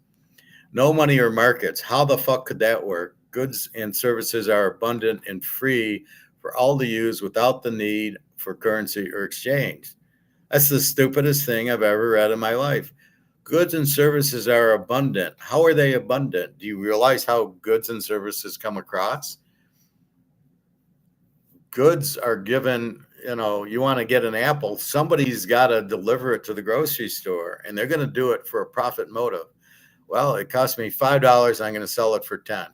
That's the profit motive that makes capitalism work. And then you can compete with I'll sell apples and I'll sell Apple. And you got 10 people selling apples, cost them 5, selling it for 10, making money. If you take that out, how are goods and services abundant and free? How are they abundant? Nobody's going to do it. I'm going to pick an apple for myself. I'm not going to pick an apple for you, not unless I get paid for it. And there's nothing wrong with that. That's why capitalism works, and that's the profit motive. You have to have a motive to do things. You don't just do it for the hell of it, for the fun of it. No state control. Society runs through total cooperation and self-management, making police laws and government coercion unnecessary. That is by far the dumbest thing I've ever heard. Society runs through everybody's happy. In what fantasy land is this? And in what world is there's not the bad guy? And in what world is there not whoever's in charge going to give up his power? End of forced labor. People do not work to survive or make money for a boss. So there'll be absolutely no companies. There will not be an abundance of food and services. They're not going to be cars. There's not going to be lawyers. There's not going to be doctors, because they do it for money. Nobody's going to do it just for the hell of it. What is this? This is the stupidest thing. And yet a lifeguard's telling me this. She's a fucking idiot. And then why are you bringing it up? And then when I go, well, there won't be any food because nobody is going to just harvest wheat, because there's got to be a profit motive. It's going to cost him 5. He's going to sell it for 10. If you take that out, nobody's going to farm. Who's going to farm? Oh my God. Personal growth. Work becomes voluntary and creative, giving people free time to study art, science, and nature. Oh my God. You know, if you're rich, you have time to study art, science, and nature. What the fuck is this? I mean, this is, I read this. Now, first, I've never heard of perfect communism. I know communism doesn't work. The leader ends up killing everybody. Here's how would your ideal communist society look like? This is on Reddit. If your idea of communism would be a reality, how would the government be run in the daily life of the citizens? Well, there wouldn't be a government, right? In the daily life of the citizens, everybody would be dead because there would be no food to have. And maybe some other stuff that is important for your ideology. Labor has become obsolete and machines make everything. Oh, and who keeps the machines running? Nobody. So they fall apart. Then what do? Well, it's unbelievable. Productivity is an all-time high, and no one feels the need to consume more than they need due to the plentiful. Where is this plentiful coming from? If nobody gets paid to plant crops and veggies and food and make chocolate cream pies and Coca-Cola, they're not going to be there. Hello, McFly, is anybody home? This is where it all falls apart. Production is at an all-time high. They need due to plentiful and generous nature of society. A perfect environmental friendly cycle. What is this? Where are they coming up with this bullshit? Stabilized environment, stabilized population growth. In other words, perfect equilibrium. We only work for fun, community, and self-development. Housing, healthcare. Who's the doctor? Services and food are provided for everyone. Yeah, free of charge. Oh, okay, yeah. What are you, out of your mind? Politics and social struggle has lost its place in society, and no one holds economic or social leverage over one another. This is fantasy land, isn't it? It truly could happen in the future. I think if we learned to share society's surplus, what's surplus? More fairly and evenly. So again, this is fair. I'm a capitalist, but this sounds like something amazing I could get around. Unfortunately, it is very sci-fi like and probably won't ever happen close to within our lifetimes. It'll never it can't happen. We don't have the forces necessary for communism, but we should be working towards that. Oh my God. Does the government manufacture the machines and run the repair services for them? Government is a supercomputer. It does all the necessary calculations for the economy and to function and repair. Now I'm aware that is a very high science fiction, but that's my utopian dream. There is no government under communism. Yes, there is. It's Joe Stalin. He kills everybody. That's the problem with communism. There's the ruler and he eats, but nobody, a lot of people die and starve under communism because nobody's producing except for the state, the government. And everybody works as slaves. So you want to be a slave? Here's communism.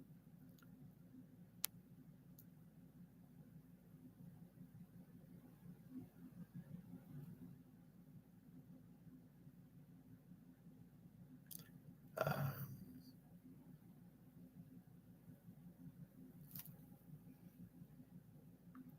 this is why you're having these issues in New York and Seattle with the socialism, because they're pushing this ideal communist society. They don't understand it. It can never happen.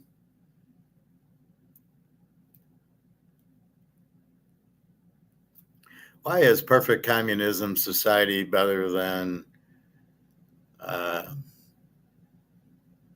it is assumed in each scenario we would be existing in a perfect communist society as a counter in a perfect capitalist society where we do not have monopolies and only, for example, 10% of each worker's value is taken as whatever.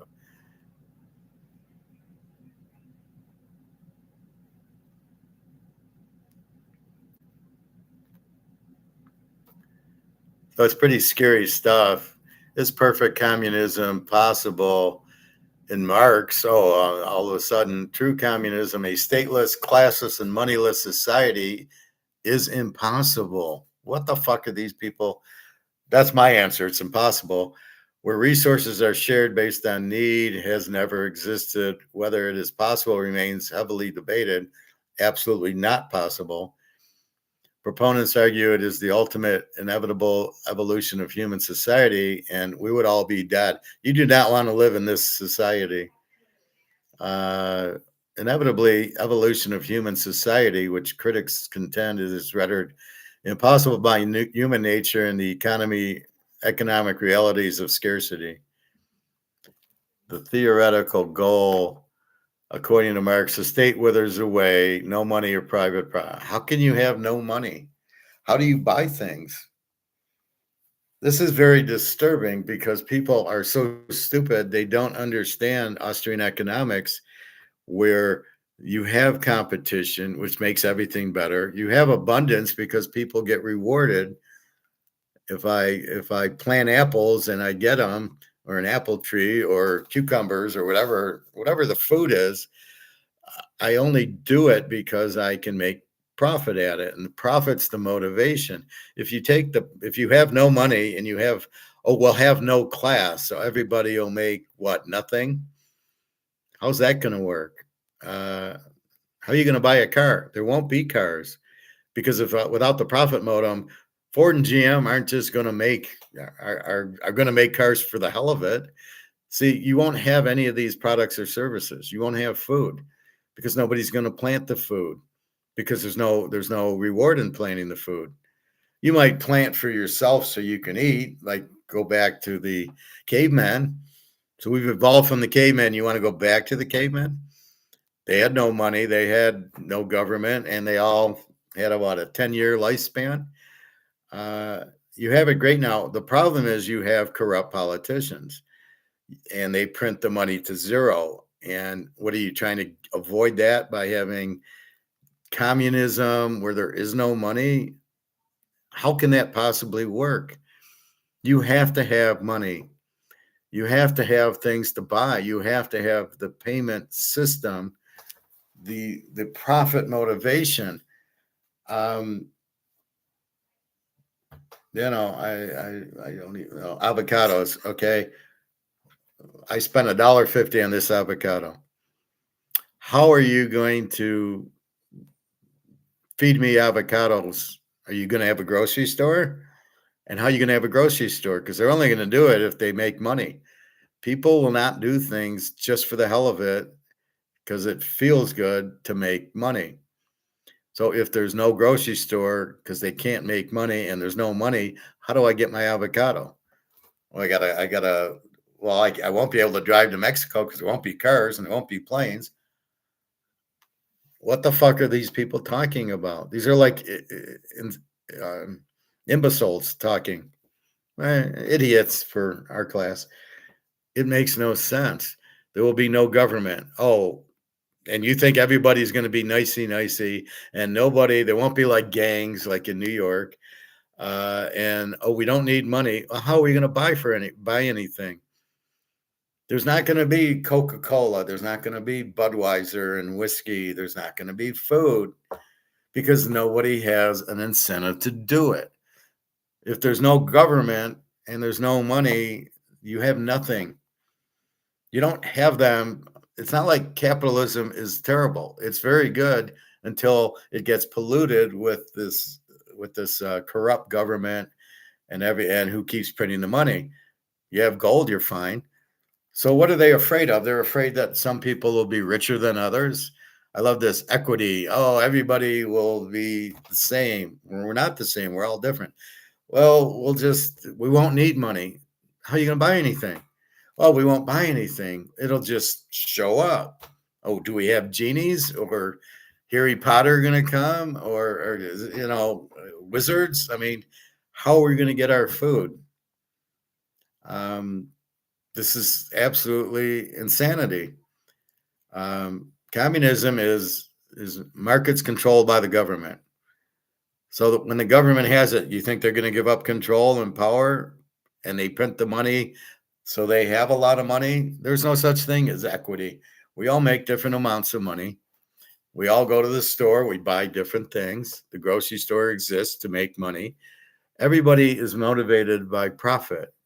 We want to make more money so we have a better life, so we can go on vacation. How are you going to go on vacation? Is it going to be airplanes? And where are they going to come from? The genie's just going to say, here's an airplane.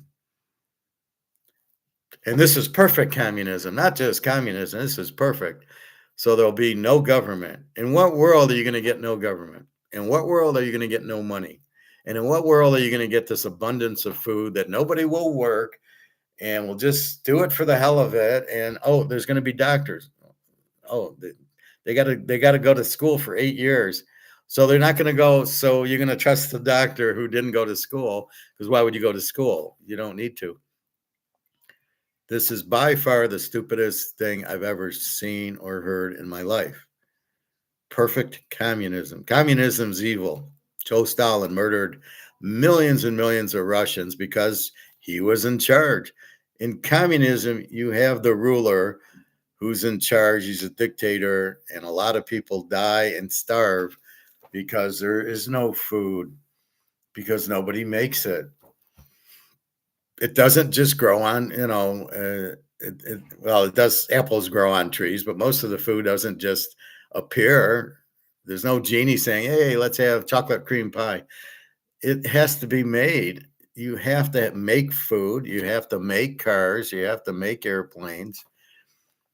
Who's going to play football? We can't bet on that. You're going to have a casino. How are you going to have a casino if there's no money?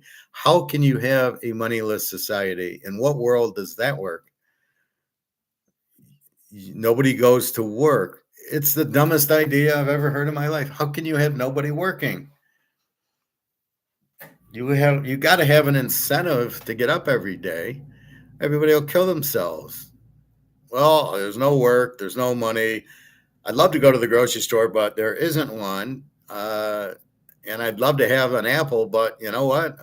Unless I'm near an apple tree and my car won't work, and I want to have gas for my car, and I want to have money, they're not understanding. They're just in this world. The state withers away without class division, so they're worried about classes. So what this reminds me of is basically this Charles Schwab and George Soros and this whole society in Sweden. What is it? ethos or whatever it's called, where they want to be the ruling class. They want to control you. They don't, let's take away money, but they want to run everything. And you'll all be slaves and we'll all starve to death because nobody will make anything.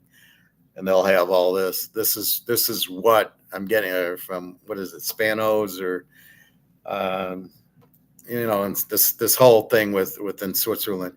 This is George Soros talking and Charles Schwab. Everybody will own nothing and be happy. So they're trying to shove communism down our throat. And you won't have money and you won't work and you'll be happy and you won't have a house because nobody's going to build you a house. Nobody's going to build you a car. So we're all going to just be walking around hungry and we'll all die of starvation within a week. There's no money to buy anything, so nobody's going to sell you anything. What a stupid idea. No money or private property. Abundance of resources in the automation of labor make money, private ownership, and the wage system obsolete. Where are you getting this abundance of resources if nobody's incentivized to make anything? So you got Bill Gates who sells computers, who has a lot of money. Well, nobody's forcing them. You got Amazon, where everybody uses Amazon because it's cheaper and they deliver it to your house so you can be lazy and not go to the store. But if you take the profit margin away, he's not delivering and there's nothing to deliver. And this is the part that goes over these idiots' heads. Karl Marx. Communism is not an ideology to be forcibly implemented, but rather a final advanced stage of human development that happens automatically in the ultimate phase. What a bunch of bullshit that is. Distribution principle. Society operates on the premise from each according to his ability to each according to his need. I need to eat. Where am I going to get food? I can't get into my car and go to Kroger's because Kroger's doesn't exist. My car doesn't exist. There's no gas. I don't have an apartment. Where am I living? In a cave? So this is basically saying we're all cavemen and nobody works. There's no money. That's the stupidest thing. How can you have no money? Money is very important. It gives you the incentive to work. It gives you the incentive to sell, which gives other people the incentive to make things. You take all that away. Where am I getting my avocado from?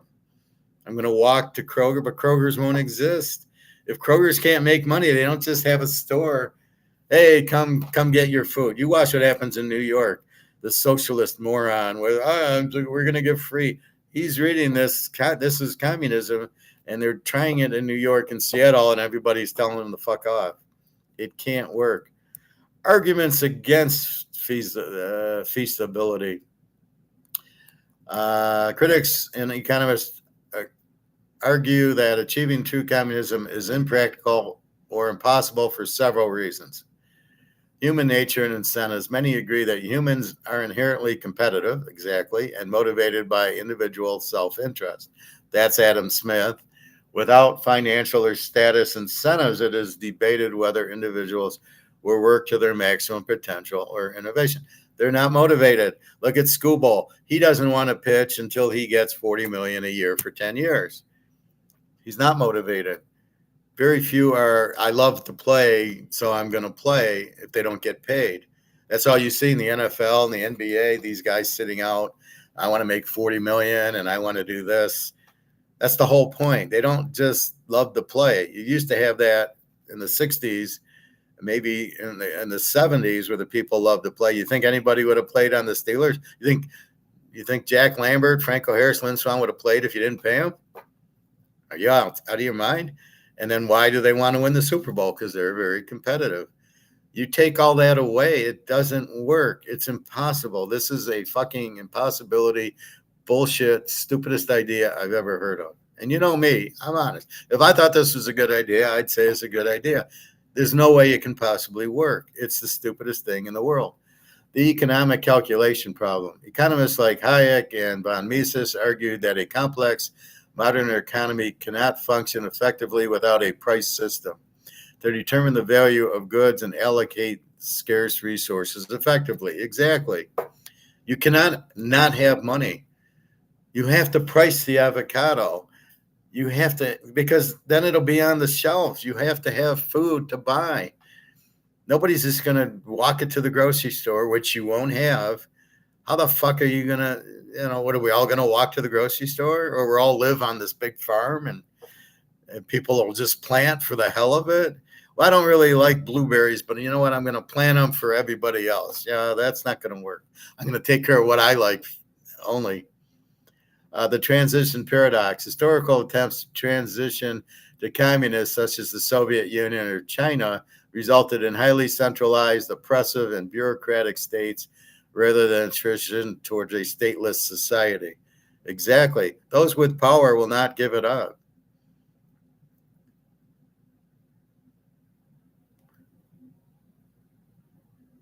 I love this abundance. Technological abundance supports suggests that advancements in automation, artificial intelligence, and renewable energy will eventually eliminate material scarcity, making a moneyless, post-scarcital economy practically possible.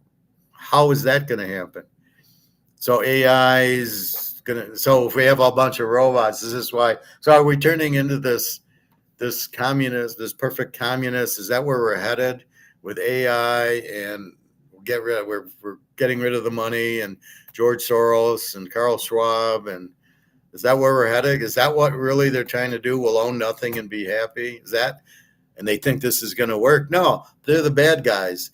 They're going to control everybody because we won't have money. That's where they're going with it. It sounds like there won't be any money, so you're all going to die because nobody's going to feed anybody, including Charles Schwab and George Soros and all the other guys, because they're not going to have food. They're not going to have a car. They're not going to have gas. Nobody will make anything. Well, the robots and AI will make. No, they won't. Unbelievable. AI can't make anything. Current and historical success. Observers on community platforms like whatever highlight that small-scale voluntary communist models such as Israeli kibbutz or modern worker cooperatives has successfully functioned for days. Well, kibbutzes in Israel don't function. They're all gone. It was never going to work. Ultimately, the possibility of true communism depends heavily on shifting social values and overcoming vast economic and technological. Why are they pushing this? This is impossible to work. Why do some say that true communism is not possible? Because you need money and you need laws and you need government to control everything. You can't just, everybody will just be nicey and do everything. There'll always be the evil Saurons and Mordor. That's why Lord of the Rings exists, to say there'll always be, even in heaven, there was a Melkor, or what's his name, whatever. They'll always be the bad guy. Hitler will always come. Stalin will always come. Trump will always come. George Soros, all these evil guys will always come. People will always want to steal from people. That's human nature. Is I want something. I want money because money will let me live better. And so you're always going to have crime, and you're always, I mean, this is just the way human nature is. You had the Romans, you had the French and the English and the Dutch East India Company and the Germans and the Nazis in World War I. And then you always, and now the U.S. is the bully. You always have the criminal. You always have the bad. It's just the way human nature is. You have governments because governments are supposed to run the economy and take care of the people. Like I say, it's limited government, low taxes, fair money, good money, gold, real money, gold and silver, and low, and you defend the country. That's why you need government. It's supposed to protect us. Have an army, small but protects. Look at the Romans. What would they have done without that? They had gold and silver. They were there 1,500 years, except for at the end, they took the gold and silver out and they started going to communism. They started having dictators. They started feeding the people bread and having gladiators. And that's when they went out, is when they started to do socialism or communism. Capitalism has not yet proven itself exhausted in the most advanced industrial societies. Marx's view was that the world socialism revolution would begin in those societies once it became clear to an immersed working class that the maintenance of private ownership of the means of production was stifling rather than facilitating economic growth and in improvements in living conditions. That's what capitalism does. We have much better living conditions. We have a lot more value. We have an apartment with utilities. We have cars. We never would have had that if we didn't have capitalism. Marx thought that they would come in his lifetime. At that point, though, it was still quite innovative. And later, under serious pressure from communist movements, capitalism proved able to adapt by co-opting certain features of socialism, what we now call socialism. That's wrong. This brought off large portions of the working class.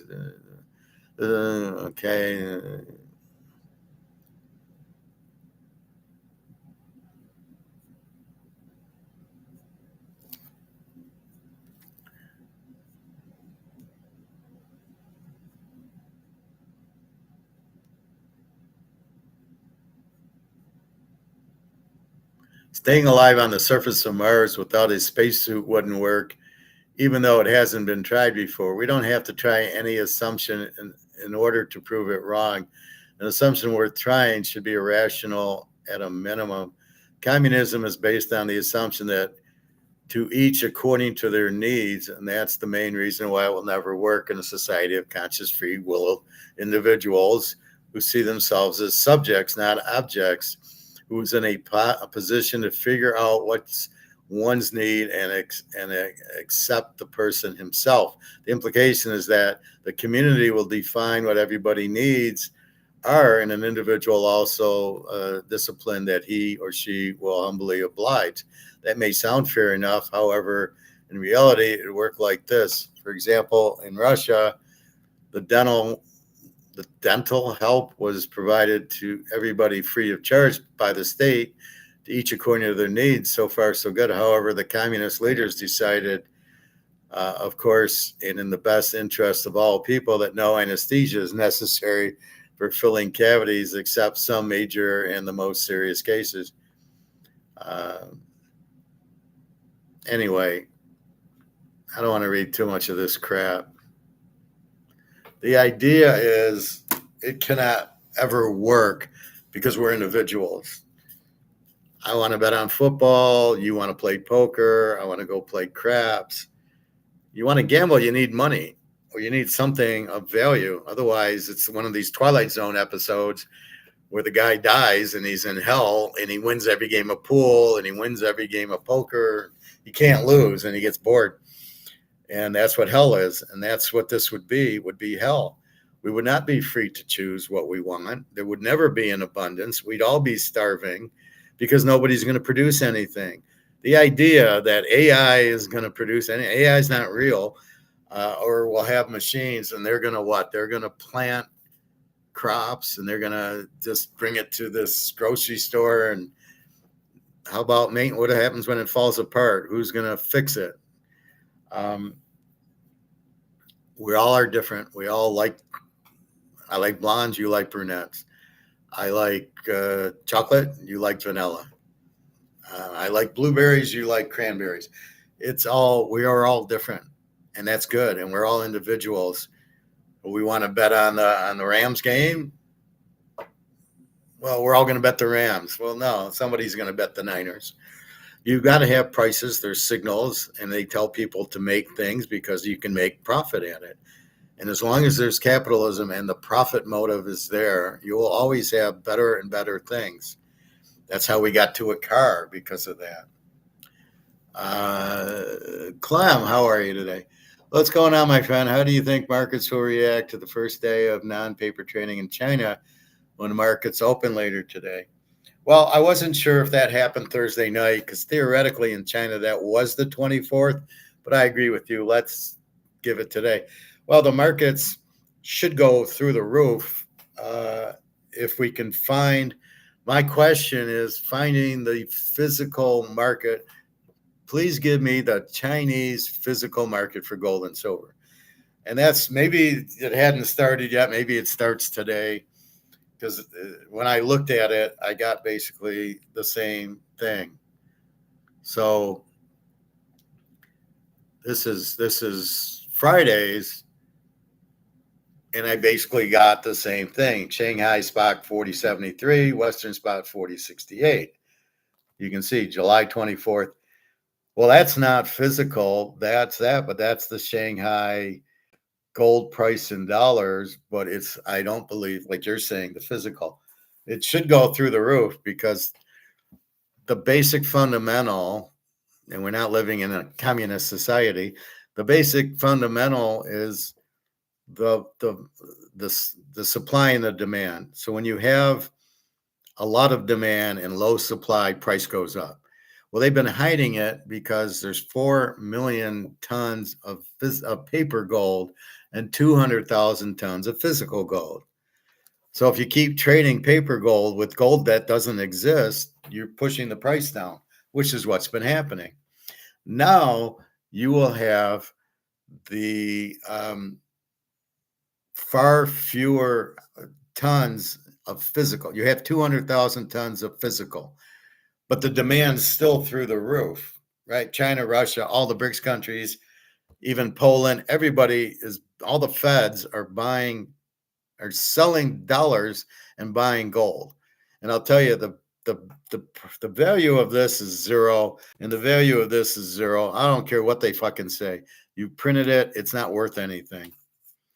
If you have the reserve currency, if you have the petrodollar, it's still worthless because you printed the shit out of it.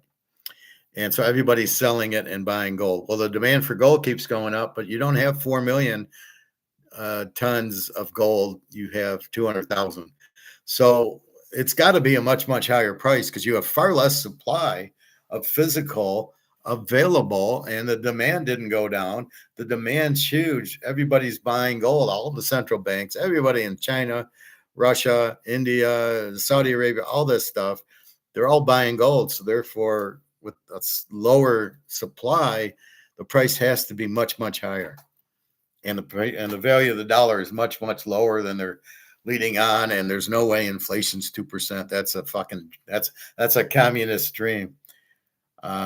So that's how I view it. It should be much, much higher. But where we have to identify where this Shanghai gold physical price is. And I sent an email to Ed Steer, and I said, Ed, what are they doing? He did respond, but he didn't get it. He says, well, it should be 20,000 by year end. I said, that's not what I'm asking. I said, how do we find it? He says, well, just go on Shanghai, they'll convert it to ounces and dollars. And I go, no, you're not understanding my question. So I got to ask it better. And then I left a comment to Mark McGuire going, where is this physical price going to be? Hopefully he sees it. And when he does his show this week, he'll say, oh yeah, the physical price will be here.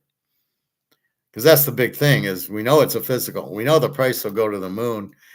See, because this is worthless, the demand runs to gold. Because you don't want to be in this, and everybody's dumping this, and they can't sell treasuries because nobody wants it. Again, there's no demand for it. And therefore, nobody wants it. Therefore, it has no value. And then if you can critically think, you go, well, then what do I do? And then you go, well, I got to get out of the dollar, and I got to go, I'll go to the Swiss franc. No, I go to the British pound. No, I go to the euro. No, there's nowhere to hide. You have to go to gold and silver. Those are your only lifeboats. Well, if you have to go to gold and silver, and now the supply is shrunk from 4 million to 200,000, the price has to go to the moon. How quickly that happens, I don't know. We'll see what happens tonight. I didn't see COMEX on Friday afternoon. COMEX, or Thursday afternoon, when it really was the 24th in China, it didn't move. Europe and the US moved. And so we'll see Sunday night. If I look on COMEX, I'm expecting this, which means they're not trading. What we got to find is where they're trading. So I will dig around and try to ask questions and try to. I can only go give me the physical price of gold and Shanghai Gold Exchange, but I can't get the answer. Maybe if Pat comes on, Pat's in Singapore. Maybe he can give us an answer what gold selling for in Singapore to actually give us the answer. So we'll see if Pat can come on, or at least give us a comment. So good question, and it's the same question I've asked. Very critical thinking of you, and that's what we're looking for. So anyway, this perfect communism can never work. You cannot. You have to have incentive. You have to have rules of law. You can't have a lawless society with no government and no money. And where are you going to get the food from? And where's the incentive? It's the stupidest thing I've ever heard. This Karl Marx is a fucking idiot. That's right. Communism can never work. You had Joe Stalin do it, and he murdered what 600 million or 6 million Russians and Ukrainians, and a lot of them died from starvation because there's no food. Because the farmer is going to make enough for himself in his little house. He's not gonna. Well, I'm going to make for Joe and Fred and Bill. No, that doesn't happen. There's no incentive to do that. So it just doesn't make sense. I don't give my football and baseball picks away for free. I give you a free pick, but not the whole series. However, like here I am being helpful. I don't call this communist that I'm giving how to do gold and silver. I'm trying to help you, but I'm okay with money, and I do get paid for my football and baseball picks. So that's what I'm trying to do. But it can't work, and that's where they're trying to steer us to. If you listen to Charles Schwab and Soros and this whole Davos, that's the thing. Davos is a city in Switzerland, so Davos is trying to be communist. Only they want all the power, and they'll be corrupt, and you're gonna have nothing and like it, but we're gonna control you. Well, is that communism? Absolutely, government control, and that's what they're trying to sell and get everybody in, and they're teaching this in school. And now I'm reading this bullshit, and I'm rolling my eyes, going, see, by keeping you in the dark and not teaching you Austrian economics in school anymore, and teaching you Keynesian and socialist and communism, which is really state control. There is no government and no money. That does not exist, and that will never work. And this is a big problem. So you've got to understand that, and we got to fight against it because the schools are teaching this shit. I got an 18-year-old lifeguard, little girl, telling me about perfect communism, and I'm rolling my eyes at her, going, "Where's the food? There's going to be abundance of food. Where are you going to get that from?" See, so people are reading this without the argument, and they're going, "Oh, that's a good society. Well, I won't have to work. There'll be no money. Everybody will be equal, and I'll just walk to. I guess I'll walk to Kroger's and get the food. Sounds good." Now you'll watch what happens in New York City. It will never work, and that'll be another example of this communism that they're trying in New York that won't work. Well, we'll give away all the food for free, and where are you going to get the food? And who's going to be your vendors? And how are you going to pay Coca-Cola to drop off the pop so people can walk in the store and take and take and take? And my guess is they'll come in and take it, and then they'll sell it. So a group of people will come in and take 100 bottles of Coca-Cola, and then they'll be on the street selling it for $2 or $3 a pop. You watch. That's what they do. I mean, you see it all the time. They steal a car, they rip it apart, and sell all the parts for money. So if you don't have money, they won't do that? There won't be cars. Who's going to make the cars? Nobody will have any incentive to do anything. They won't do anything. If I had no incentive to do this, I wouldn't do it. You wouldn't learn shit. So be very careful of this communism, socialist, perfect communism system. It can't work. It'll never work. We need competition. It's good for us. We need money. We need the incentive to make more money. That leads us to computers and cell phones and cars and good food. And a place to live. Don't you want to live in a nice house by the water? We want to take a vacation. You couldn't do any of that. In this socialist, communist world, how are you going to take a vacation? There's not going to be airplanes, and you won't have money to go to, you want to go to Hawaii. You're not going to have money to go there. Oh, well, we'll just go. Well, how are you going to get on the plane? And there won't be planes. They don't think, they're not thinking about it. But the idea that they're saying it, and I got a lifeguard telling me about it, is very, very disturbing. And what I didn't like about the lifeguard is I said, well, you got to have incentive to who's going to plant the wheat for the bread. And she got all upset that I didn't just agree with her and kiss her ass, that I said, this is the stupidest thing I've ever heard. And she didn't like that. And she said, well, I told you it was impossible. Why the fuck would you bring it up? She asked me if I teach economics. So I guess they know I teach economics. I says, yeah, I teach economics. And on YouTube, I teach every day. And it's very important that people understand what's going on and how to prevent it and how to take care of themselves. But there's never, we don't need money or we don't need government. I do question the governments, but I think there's another way. But we have to have somebody doing checks and balances. We do need, let's say we don't need government, but we need the laws enforced. We need solid money. We need an army to protect us. That we need. We need little government, but it can't be corrupt government. So, but I do question the government ability to not be corrupt. We don't need a corrupt government, let's say that. But that's really the whole point of it. It's we don't like the government. We don't like Trump being corrupt and starting wars for oil and all this stuff. That we don't like. But you don't get rid of money to stop a war about oil. That's not the point of it. So you got to be careful with that. Anyway, your free baseball, again, is Cleveland, which has already started under 7. Boston, Ranger Suarez, 3 units. And Milwaukee, we got Mizorowski going today. Goody, goody, goody. That's a 4-unit lock. Football, we went through week 1 of pro football. Perfect communism is the stupidest thing in the world. Only thing that can work and has worked is capitalism. The Romans used capitalism.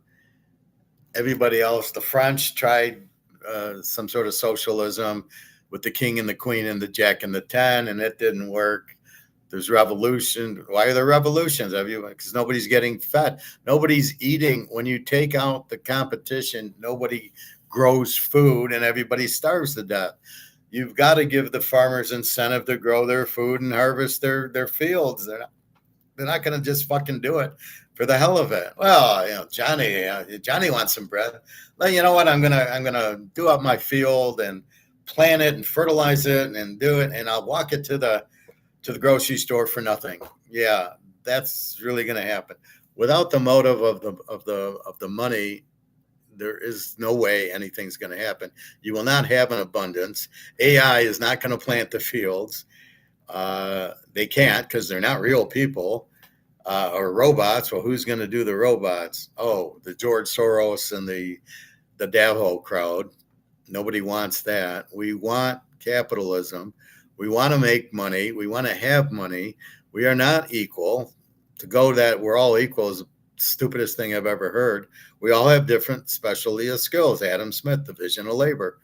I'm good in math. You're good in IT. You're a doctor. You're a lawyer. You're good at as an electrician. You're good building houses. Everybody, bricklayers. Everybody's good at their own thing. That's what you want. You don't want everybody not doing that, and they should be paid for it. That's why you need money. You need the division of labor. I need to build a house. I need lumber. I need to have the drywall guy, the electrician, the plumber, toilets. I need everything to build a house. Well, that's got to be capitalism. You can't do it with communism. Well, nobody will get paid, so the toilet will just invent itself, and the house will just go up by itself. And God, it's so stupid. It's really hard to understand. All right. Well, with that, any questions or comments? Again, you can leave comments on my video now. please do. If you have questions or comments to leave, not, then don't. Again, football, I think exhibition football, I think starts next week with the Hall of Fame game. Then there'll be 3 weeks of exhibition games. College starts August 29th. There is no exhibition there. Well, they play the Division II teams are the exhibition games. We will review some more college. I've kind of went through all the conferences, and I went through week 1. Here's the teams, and here are the odds. And again, if you don't know data on a quarterback, you can't bet them. How can you bet them? You don't know what you're going to expect. So you got to be very careful. If Duke has a new quarterback, because Menschel went to Miami. Well, who's their quarterback? We don't know. We don't know if he's good, bad, or ugly. So how do you bet on Duke? You can't. Duke plays Tulane. They both have new quarterbacks. You can't bet them. All right. So with that, I'm going to go yell at the lifeguard again. And, why is the high schools teaching this shit? Oh, perfect communism. Sounds like a great idea. We won't work. There'll be no money because these are a bunch of losers, these kids coming up. They don't have any incentive to work. They just want to play video games. They don't understand in the communist system, there won't be video games to play. There won't be electricity. There won't be anything. You'll all die of starvation and cold weather or hot weather and no water. I mean, it's the stupidest to see, but they don't challenge it. And that's what they're teaching. Don't have critical thinking. Just, oh, yeah, perfect communism. Sounds like a great idea. Yeah, let's move towards that. Oops, we're in perfect communism. Where's all the food? Oops, we have no money. We can't buy anything. We're trapped. We can't go to Hawaii. We can't go play golf. We can't go play poker. We can't go to the MGM and Caesars. We can't travel. We don't have a car. We don't have gas. We're fucked. Welcome to perfect communism. And I love how they call it perfect communism. Well, the other communism wasn't perfect. Yeah, Putin really just killed 10 million of his own people and starved a bunch because there was no food. But, that wasn't perfect communism. That was very good communism. It doesn't work. Socialism doesn't work. We will watch what happens in New York if these grocery stores ever get made. And I guarantee you they will never work because you got to pay your vendors. You have to have price and profit initiative involved. If you don't, there's no initiative. And Coke's not going to just give you the pop.